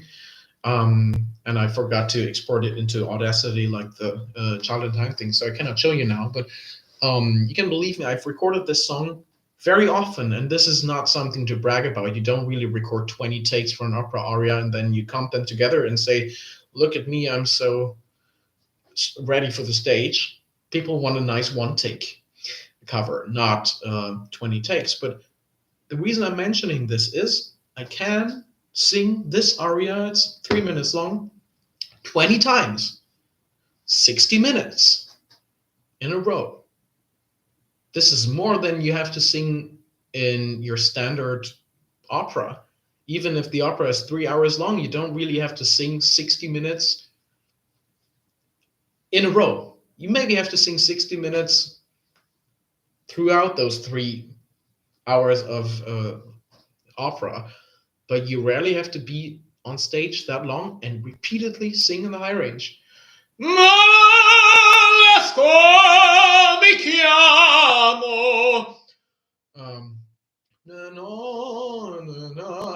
I don't remember the lyrics because apart from these 20 takes, I didn't prepare it. I didn't practice it or repeat it a lot of times afterwards. But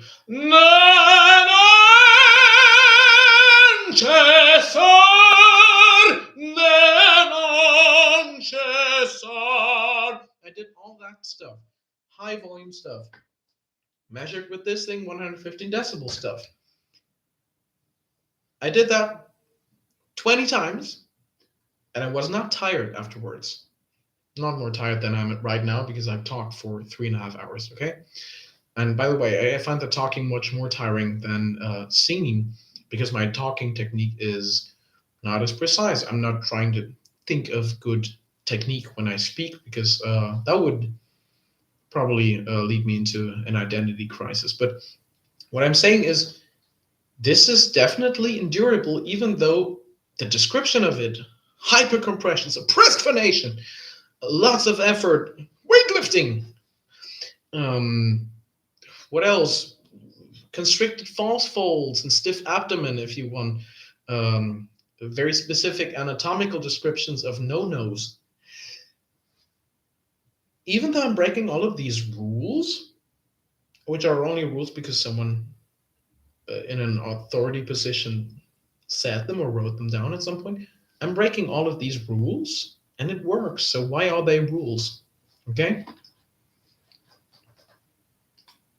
Let's look into the next one. It could happen to you. From high volume now we go to low volume. The lowest volume possible. I went as close as possible to the microphone and I whispered into it on pitch, and that's jazz. At least this one. And if you don't know Chet Baker, the original singer, he does something very similar, and I tried to fit the vibe of it. I think he's got even more chill than I achieved in this cover, but basically it's so interesting. It's such a nice challenge to try to be as quiet and relaxed as possible when you sing and not have it become boring, not lose the audience within 3 minutes. And I try to do that. Let's listen a bit. Lead your heart from sight, lock your dreams at night. If I just do that without the microphone, actually it's going to be a bit more boring, because you don't have all these intimate, um, like close to the mic effects, close mic singing, basically, right? Hide your heart from sight, lock your dreams at night. It could happen. The hissing of the air, the cutting out of the voice when the energy is too low.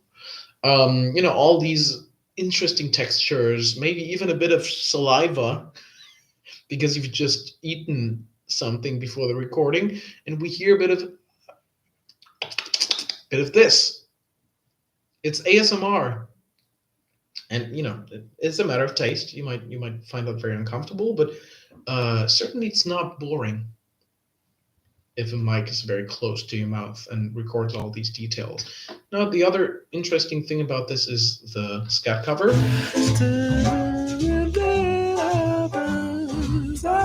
Might not sound too impressive right now, but while it's not too tricky in terms of vocals, I mean, there's a bit of agility that you need for this, but it's not as hard as sometimes you gotta do the run that I demonstrated earlier.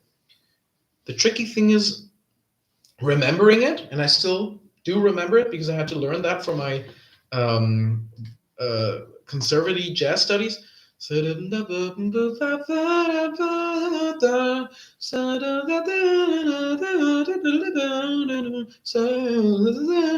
There's tricky parts like these where you have to be chill as fuck and then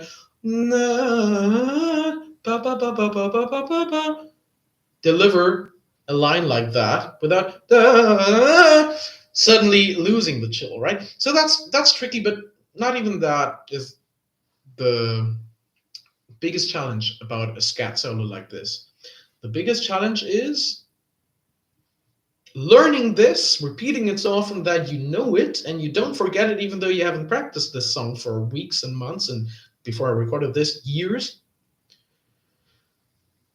And still not letting it seem like you're just quoting someone. Because this is Chet Baker's original solo. He came up with that, and I don't know if he improvised it or if he had prepared it for the recording. He's an instrumentalist, so he's playing stuff like that, and his view on improvisation is probably informed by his instrumental experience. But I'm not a brass instrument player. I do play the violin and the piano and the guitar and other stringed instruments and a couple of other instruments too, but no brass instruments or like any kind of wind instruments.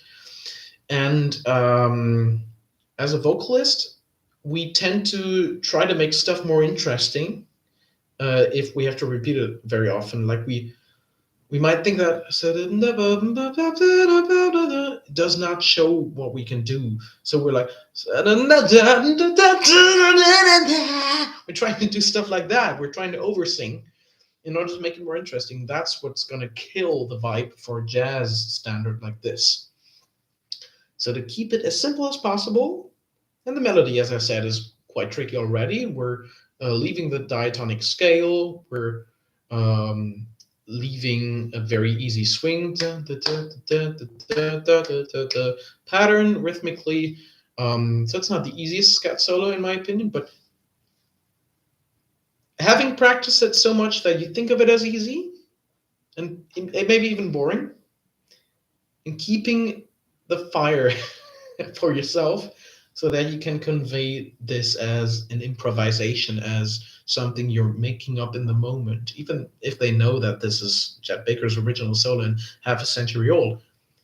Being able to just, and this is the wrong range at the moment, but to deliver a vocal improvisation that is not pointless. That is the tricky part about this. And that's what I wanted to show with this, and I hope I was able to. Mamma quel vino è generoso. Next cover. Mamma.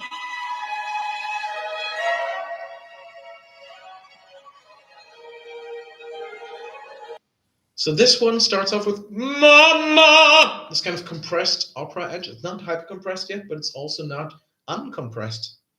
Because I know that the high notes are going to work easier and they're going to sound better with hyper compression at the moment. And I want to anticipate that, and I don't want it to be a big switch. Ha! Like this. I want it ha! To be one connected seamless transition, right? So this is why I already start mama like this instead of mama non-hyper compressed, which would work just as well in isolation. Let's listen on to the next one. Maybe you can hear it now that I told you. Mamma, quel vino è generoso. You can hear a bit of dynamics in there. I'm not doing Quel vino è generoso. I'm not bellowing it like this. I'm Quel vino è generoso. There's this lyric ebb and flow, this swelling and also unswelling of the notes. Even though this is not a particularly lyric part of it, you would call this declamatory because it's basically talking on pitch here. But still, the expression of this is afraid, confused, drunk. So we cannot do Quel vino è generoso. You could maybe play this as mostly drunk and be like Quel vino è generoso, something like that. But the music doesn't really call for that. The way the strings play is it's just different. Look at my my intuitive hand movements when I try to describe what the music is doing here. It's not I'm drunk so I'm gonna punch you. It's not that. Okay? So we need Quel vino è generoso. We need a bit of the swelling here. Now I'm gonna jump a bit.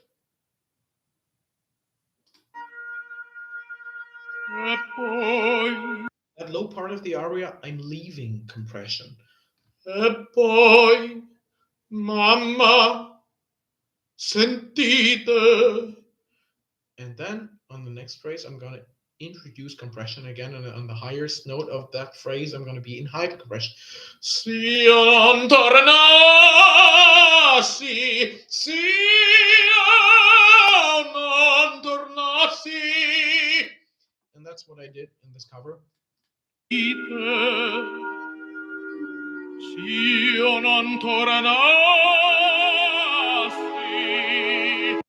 the way, this torno, this is tricky in terms of acoustics. I had a little crack when I demonstrated it.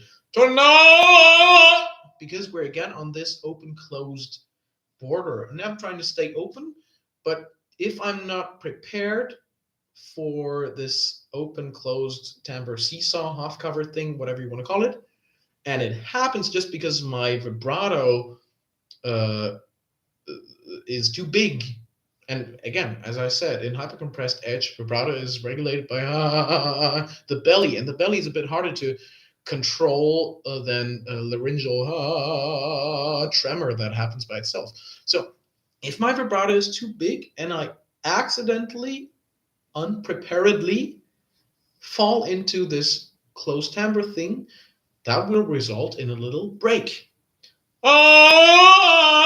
which I cannot fake right now because it happens out of my control, not within my control, right? But it's kind of like a bit like this within hypercompression. So these things, again, they're questions of precision. This is another aria that I did quite a lot of takes for, not 20, maybe 10, 12. But yes, I did probably fail 3 or 4 times on this part. Not fail, but like had a little flaw in there that I would not leave in if I have the possibility. And I do have the possibility because I'm not on a live opera stage, but this is a studio recording, right? So these are some of the aspects that go into this. If this was a live performance, I would either have to make a different decision at this part. So maybe "Si io non tornassi" to do without compression at all. And for that reason, have to live with a bigger contrast between the non-compressed and hypercompressed parts, or to practice it until I am so precise, reliably so precise, and confidently so precise that basically the chance of even the smallest slip is so low that I'm not believing it's going to happen.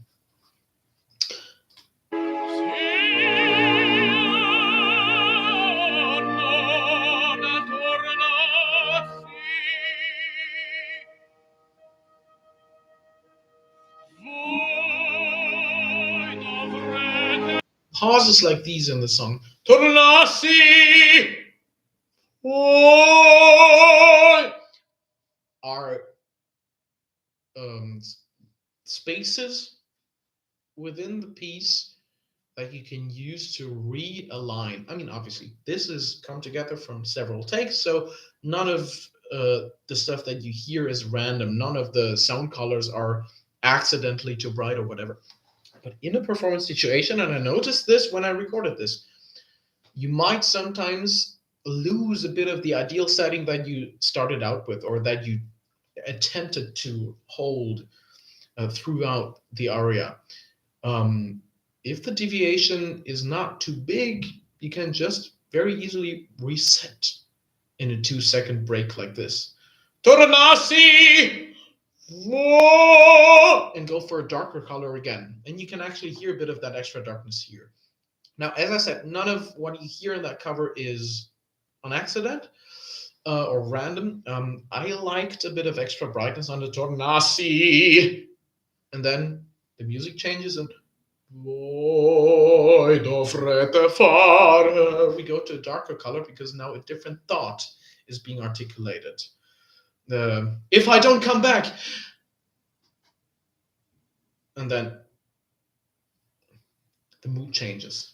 Okay, and then the same melody repeats, and we have another new thought. Pray to God for me. And he's not saying it with the same high breathing mood, right? But he's basically accepting the fate that he already knows is gonna happen. It's a self-fulfilling prophecy in this context. He's getting drunk because he has gotten into a fight with another guy, and he knows he's probably gonna lose the duel. He's gonna be killed, and that's what's gonna happen. And by the way, this is so cool. This is Verismo stuff, so around 1900, where they had this idea that you have to depict not only normal people like farmers and prostitutes, whatever, but also to depict their struggles in a very naturalistic, or veristic is the word they used, style. So it's not only that they wrote the music in a way that is very close to human expression, or a heightened form of unpolished human expression, let's put it like this, but also they do have actual screams and yelling and growling and whatever in there. When he, the character Turiddu, dies, some random choir member announces this, basically in Fry Scream. All the live recordings that I've heard of this and the times I've seen it live is it's kind of this thing from a classical singer in the choir, not a soloist, but still, how cool is that? Rough vocal effects in opera. You can't live with them if you want to sing Mascagni. Okay, now the end of this aria.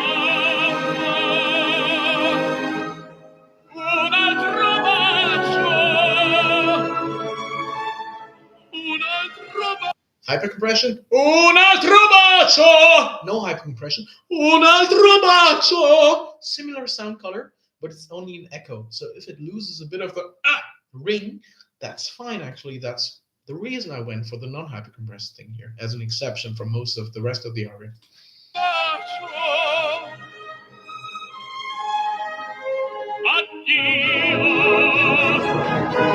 We're back to full hypercompression. Addio! The most dramatic stuff you can imagine, basically. Io non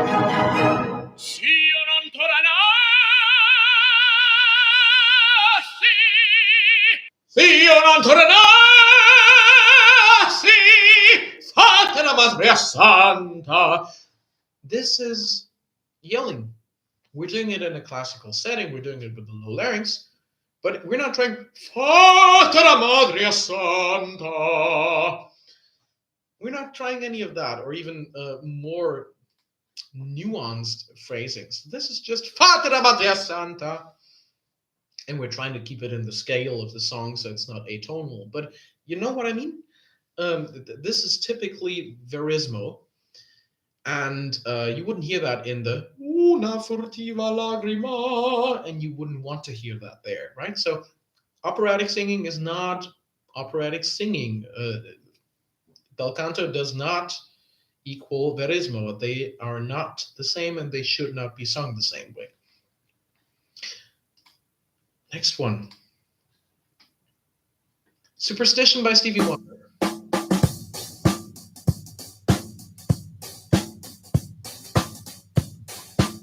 So this is a very rhythmic, groovy song.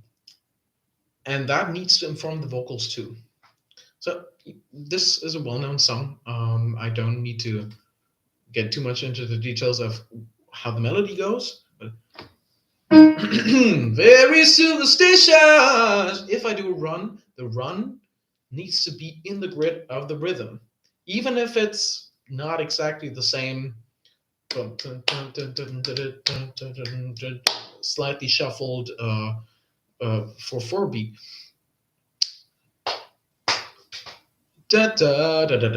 This is a straightforward run. It's not shuffled at all, so it's straight, right? But we don't want that to work against the rhythm. So we need to make the run as subtle as possible. We don't want to accentuate any of the straight notes so they don't go against that. We want it to fit in there. We almost want to disguise it. It's just a little very superstitious. Oops. Who did that? Was I? The runner, right? It's not a run really. It's a riff. It's a little ornamentation. It does not serve the same purpose as the sometimes you gotta ooh, or yeba, my mind, my mind. It's not that. That's not the same expression. We're not trying to make something bigger. We're trying to make something more casual. We're trying to not very superstitious to not put out a clear statement like that. We're trying to make it more secret. Very superstitious. Oops. Where did the melody go? Okay. Later on, we have higher syllables like very superstitious. So the devil's on his way. 13-month-old baby. So we have to hit that C sharp in just as easy a coordination as very superstitious, the stuff an octave lower. Obviously, it's louder. It requires more energy. You will see a bigger movement. But we don't want it to sound heavier. So just the audio product. If you close your eyes, if you don't look at the video, a 13-month-old baby! This should feel and sound very easy. Right? Michael Jackson is another nice example of this. I want to love you, pretty young thing. This kind of stuff. It should feel very light, even though I'm not saying this is a heady mix or this is a falsetto or anything. I'm just saying, even if you bring up some chest voice, it should be the opposite of heavy. It should be the opposite of strainy, right? And I'm not against the expression of strain. We need it in grunge. Ha! It must be a skin. Even at a low range, we want strain, but not in funk. Okay? And then obviously there's a growl in there. Superstition ain't the way. Yeah. And the growl is just as much of an effect as the run, yeah, or the falsetto wah! Scream, or other spontaneous ad libs that you might come up with if you sing music like that. So we have the more casual ornamentations, and we have the ones that are supposed to be an effect, like an enhancement or an increase in expression, whatever you want to call it, right? So that's a different kind of reason that these kinds of effects are there for a different kind of reason and have to be treated differently than the little casual ones that are more interchangeable. You know what I mean? Now, last 3 videos. This is Vesti la Giubba, one of the most dramatic arias of the Italian stuff, at least. And it's quite similar to the Mascagni thing in terms of style. It's a similar time. Actually, Pagliacci, this opera here, has been influenced by Cavalleria Rusticana. And we all know the Ridi Pagliaccio melody. And if we don't know the opera, we might know the Queen song. I don't want my freedom, it's so easy to live. That has also been influenced by this and has copied the melody in the intro. So this is very dramatic music, no matter whether you're a hard rock fan or an opera lover. And it needs to be sung in a dramatic way. Let's jump right into it.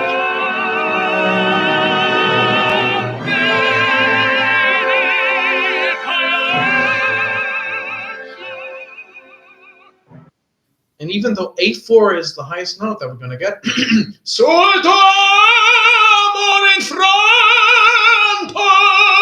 we need to pretend that this is the highest possible, not range, but the highest possible intensity, drama that we can imagine.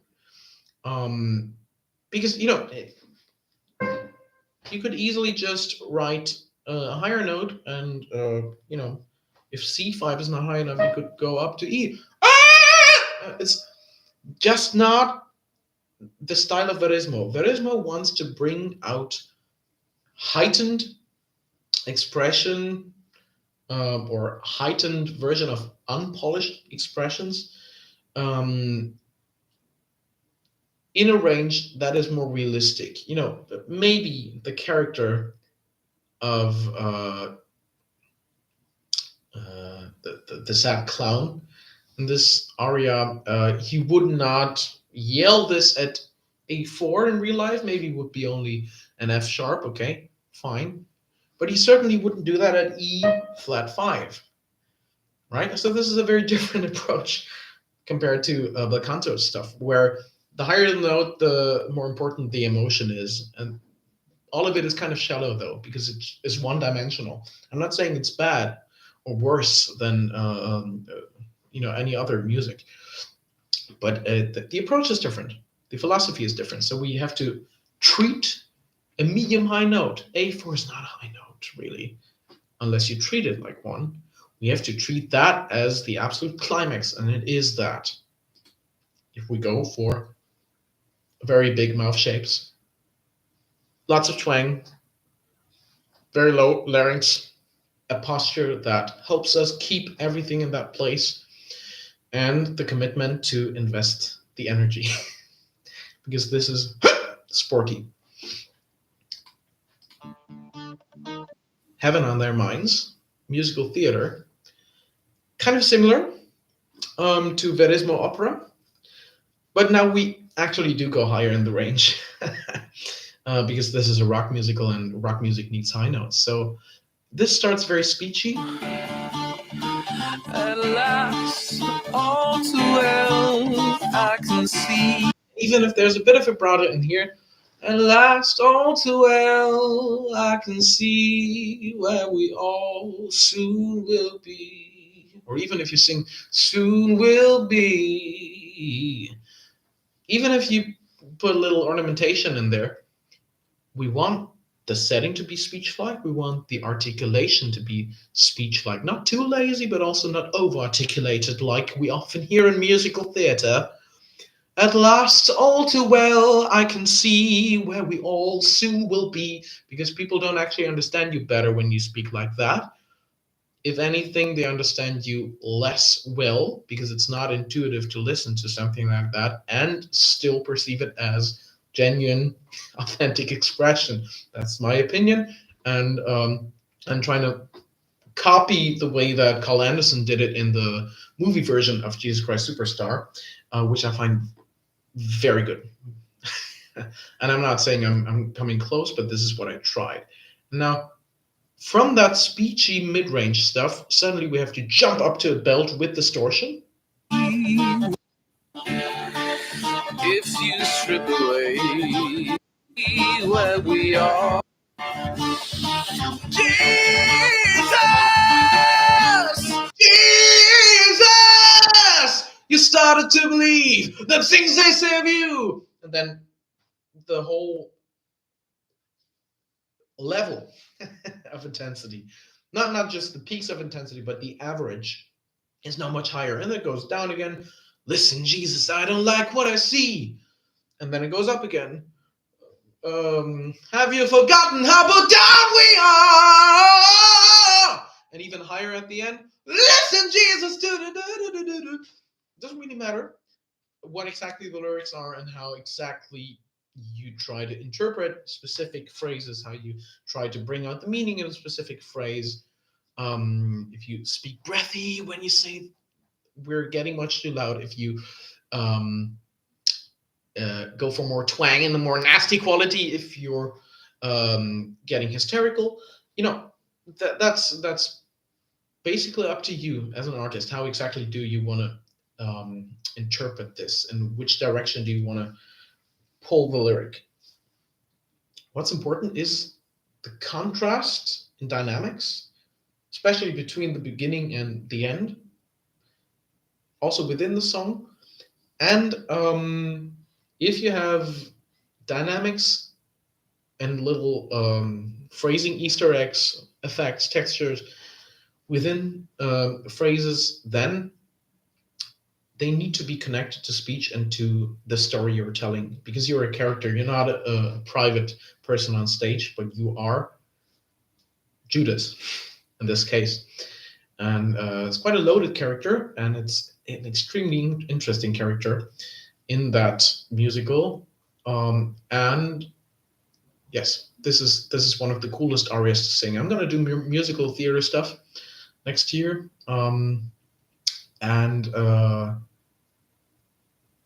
Still, this one to me was the number one pick from Jesus Christ Superstar, even though there's more flashy high note stuff in there, Gethsemane and so on, because you can just bring out so much nuance here. And that's my musical theater debut on YouTube. Last one, Te Deum from Puccini's Tosca. So this is a baritone aria, which means it lives at a low range. It's not actually going extremely low. And it's not going, very high like the tenor stuff. So you could say, well, what's so hard about this? You just sing it like you sang the more dramatic tenor stuff, and the only difference is the range is easier. No. Not only do you have to stay extremely consistently in that baritone thing, in a way with phrases that you have to articulate, with melodic lines that you have to fill out, that are written for people who feel very comfortable down there and who probably do have longer vocal tracts and thicker vocal folds, and don't really have to think so much about getting a certain oomph to the sound. So if there's any truth to vocal fach, then it's about this. It's about comfort zones and attractor state. But also, do you have to still, while you're trying to make this work in a certain sound, you still have to sing it more lyrically, I almost want to say, than the Verismo stuff that we just heard. So the Verismo stuff is very heavy, very dramatic.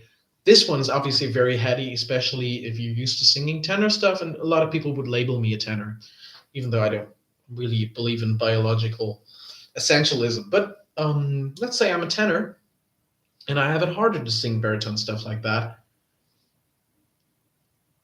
And it might be the most intuitive approach to just treat this like my dramatic tenor stuff. That would result in a very aggressive and not very nuanced approach to this aria.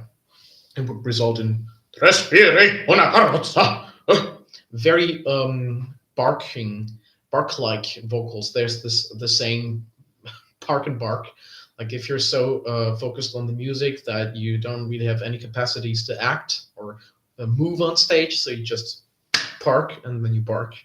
And it's usually said with a negative association, negative connotation. So you don't want to do that, ideally, at least not if you are free to decide whether you want to record and upload that to YouTube or not. So the hard part about this is you want all that depth and oomph, I'm going to call it, but you want at the same time to sound extremely controlled and very, I'm going to use this word again, rational in terms of your decisions. It's, again, this is a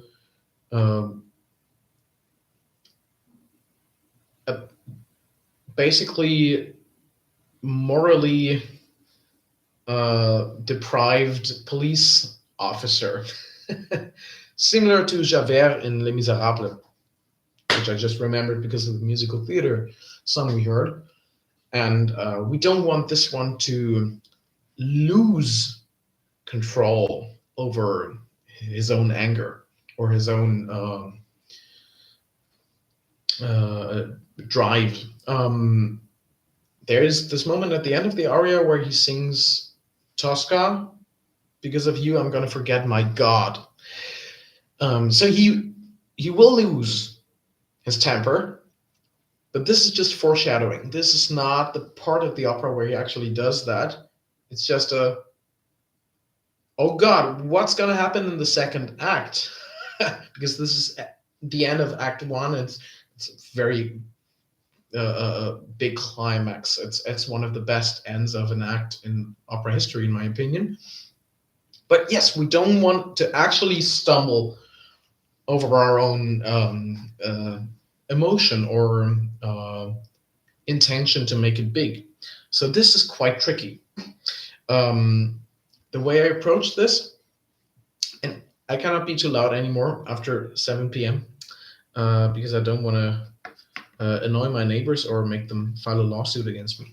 But I'm going to try to demonstrate it for you. Respiri una carrozza, presto, seguila dovunque vada, non visto provvedi, Palazzo Farnese. So even if you have something like Palazzo Farnese, where you interrupt your servant, Palazzo Farnese, stop talking, you stupid asshole. Even then, it's just a very short outburst. It's a Palazzo Farnese. It's not that. That would be Verismo. But it's Palazzo Farnese, and I'm back to good posture, right? And you can do that in the singing. You can suddenly let go of some of the things that give you control or make you feel in charge of a certain aspect of your sound, your larynx position, your amount of twang, whatever, you can just diverge from that for a split second and very quickly go back. So the way you practice this is you stay in that lane and then you decide very uh, consciously and very selectively, this is where I want an outburst. This is where I want to open the vowel so much that it almost sounds shouty, but not more than that and not longer than that. This is where I want to keep the volume a bit lower, even though I'm trying to go for as big as possible of a sound, because I'm trying to make myself a baritone. Another aspect of this is also the timing. So not just intensity, volume, sound, color, vowel opening, but how do you pace yourself? Not just how much time do you prepare for inhalation, how long do you want to sustain phrases, and how much air do you need, and how do you not waste it, and blah blah blah, all the technical stuff that applies to everything. But a doppia mira tendo il voler nel capo del ribelle. How long do we sustain that voler? When I speak it, it feels weird to sustain it like that. Voler. And I go to pulse register to keep it interesting. How do we keep it interesting in music? Tendo il voler. We increase the vibrato. So we don't do voler, where we keep the vibrato the same. That's boring. We increase the pitch. We go sharp. Tendo il voler. Even if it's just the last split second, the offset of the syllable. And this is a matter of timing. Even though, again, now I'm talking about vibrato and pitch, this is a timing issue. You could also call it a phrasing issue, but it's not so much about, when does this get louder and softer and stronger and weaker. And this is a way to make sure that I can sustain the note to that point in the measure, the rhythm, right? Without it losing any of its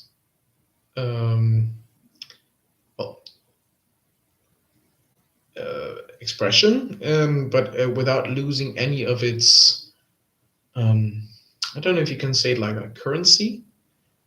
It's probably not the right word. I'm thinking in German now. Without losing any of its reason to be heard, without losing any of its relevance to the whole aria. If I go on, nel capo del ribelle è la più preziosa di. This is interesting because we're staying on the same pitch, but the chord changes. So now the bass note and the interval between the bass and our melody recontextualizes the note we're singing, right? In terms of music theory, and even if you don't know anything about music theory, that will change what you feel when you hear that note. But I can also react to that. I can go preziosa, closed, kind of held back, dull, di quel, same note but a more open mouth shape, more ringy, almost nasty character, released. The vibrato gets informed by that, and so on. Di quegli occhi vittoriosi vede la fiamma. But all of that, a doppia mira, si vede la fiamma. Doesn't even matter what the words are. All of that theoretically follows this rhythm. But in practice, it's not like that. It's So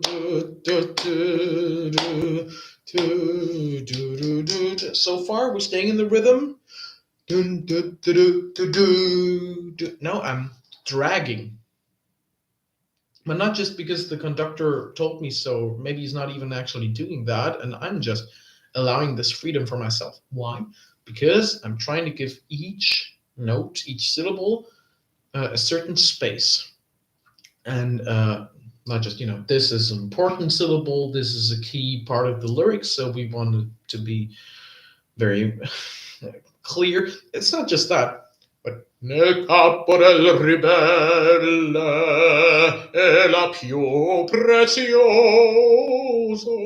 All of that stuff that I do in order to keep stuff interesting, as well as technically achievable with all the challenges that I mentioned. All of that means I need to have time to make these adjustments, and I need to have time to anticipate what's going to happen in the next phrase. And if I know in the next phrase I'm going to go, era più prezioso, and I'm doing this nice hold back and release thing, and this is going to probably be a bit slower. So now, nel capo del ribelle è la più preziosa. I want a bigger contrast between la più which I slightly rush. But if I start in a normal tempo, and then I suddenly start rushing, because I know I'm going to start dragging afterwards, we're going to be like, why is he starting to rush now? Like, is he afraid of that? It's like, if I did doppia mira tendo normal tempo, nel capo del ribelle è la più preziosa. Why? That doesn't make sense. No, the domino effect goes even further in reverse. I have to start dragging the phrase before the phrase that I want to rush, which is the phrase before the one that I have to drag again. So that the thing that happens 2 steps later basically makes sense. But this thing is actually the core part. This is the dominant phrase that influences everything around it, not just before it, also afterwards. So we basically need to spend a lot of thought about what parts of the melody, what parts of the text are important in what way. How do I want to bring that out? How do I have to bring that out technically with my particular individual challenges, blah, blah, blah. So singing something like this is much more cognitive than, for example, singing Recondita Armonia, a tenor aria that I find very intuitive, and where some people would say, well, this is your natural Fach, you should sing spinto tenor stuff and not baritone stuff or lyric. And my personal beliefs in this case, and I've said that before in this stream and in my more in-depth video about vocal Fach on YouTube and elsewhere, are that it is my personal decision how easy I want to make it for myself. And it's also your personal decision how easy you want to make it for yourself. This is actually a fact. This is not just my opinion. It is your personal decision. I guess what my belief is that it should stay your personal decision. You should not let other people tell you how to sing stuff and how to approach stuff that you want to sing. Again, there's certain requirements of style. You don't sing verismo the same way you sing bel canto. You don't sing baritone the same way you sing tenor. But if you want to sing baritone stuff like you want to sing baritone stuff. And if you want to sing light lyric tenor stuff, it's going to be different. And if one of the two or something else maybe is harder for you, not as intuitive for you, but you want to do it, why would you not invest the time and energy to do that? Why would you not approach it differently if it requires that different approach? So this one, the Te Deum, is the only aria that I really prepared over a longer course. All the others I recorded on that day. I might have tried a couple of phrases of them before. Of course, I have tried the La Speranza, Che Gelida Manina, high C, a million times before that. But not the whole aria. Actually, I've sung some of these phrases for the first time. And again, I've already forgotten some of these lyrics, and I have not forgotten the scat part of Chet Baker. Um, it could happen to you, because that's something I actually practiced. And now this Te Deum aria, this baritone thing, is actually more similar to how I practiced, to the amount of time I invested, the amount of detail I went into. Um, it's similar in these aspects to the jazz standard that I had to learn during my conservatory studies, because I had to present it in a singing exam.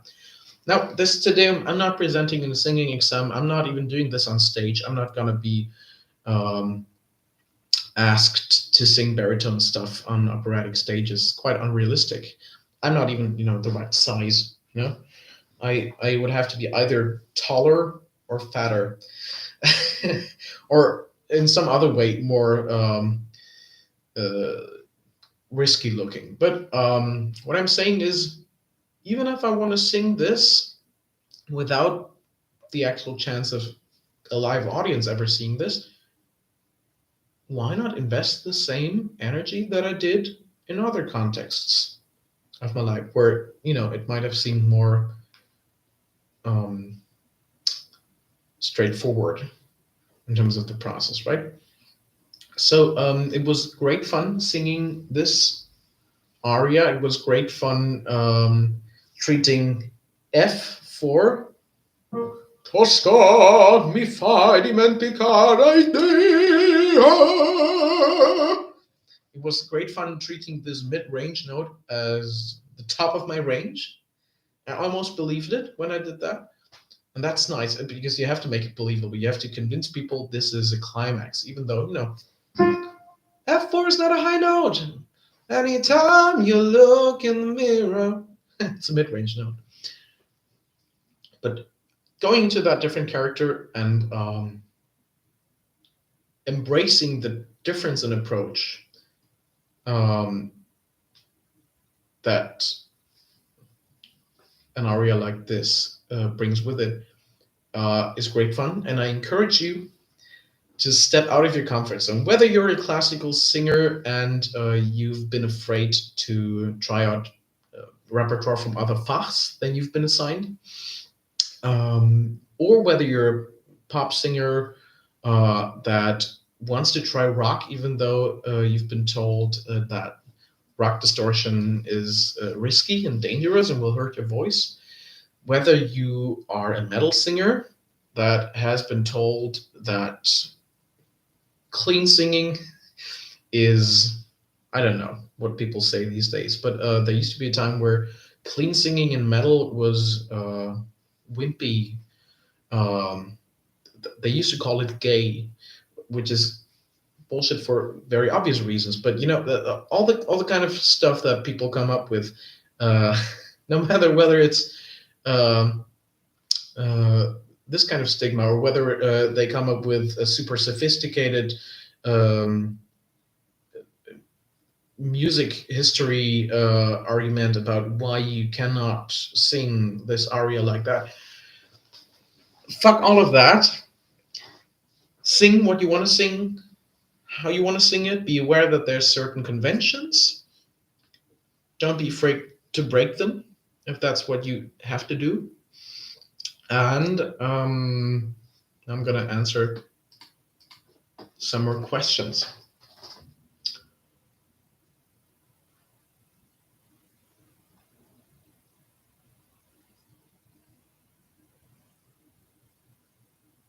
For someone who would like to start learning how to sing from scratch, would you suggest CVT or rather EVT instead, or neither of them? So CVT is complete vocal technique. EVT is Estelle voice training. I've been certified the first level of Estelle voice training, the Estelle figure proficiency, this spring. I don't have a complete vocal technique authorization, actually, even though I use CVT all the time in lessons. I would say both have their advantages and disadvantages. To make it short, the advantage of CVT is that it actually updates itself regularly. I'm not saying that Estelle are not trying to, bring out more research and modernize themselves, but with CVT, one of the main priorities of the method is to show as much versatility and to explain as many different coordinations of the voice as possible. They try to be complete. They know they aren't really complete yet, but that is really their goal. And they've started talking about fry scream a couple of years ago, which is cool. I mean, yes, other people are more advanced in terms of screaming pedagogy maybe than CVT is, but CVT will catch up. They do that. They do get better every single year.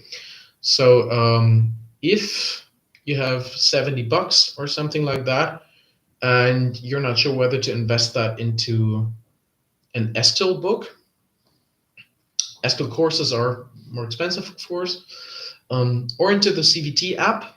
I would recommend the CVT app because the CVT app actually does get updated. Don't buy the CVT book because that one does not get updated by itself, but the app does. So that's a big advantage over Estelle. However, if you have enough time and money and energy, get to know both. Both are great. CVT has borrowed a lot from EVT. They're both trying to describe the realities of the voice. So that it makes sense that there's a couple of similarities between them. But yes, especially to the rock people and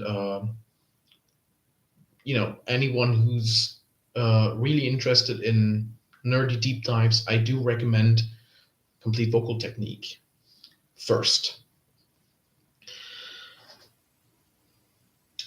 Rudi Ratlos writes, Tony, you're a trooper. Now treat yourself to a hot meal, a stiff drink, and an early night in. You're the Don. I look forward to more great covers and analysis from you in 2025. Thanks a lot. I will do that. Both the eating, drinking, and sleeping thing, as well as the 2025 vocal covers. Yes, I'm happy there was so much interest in this stream, so many questions in the chat.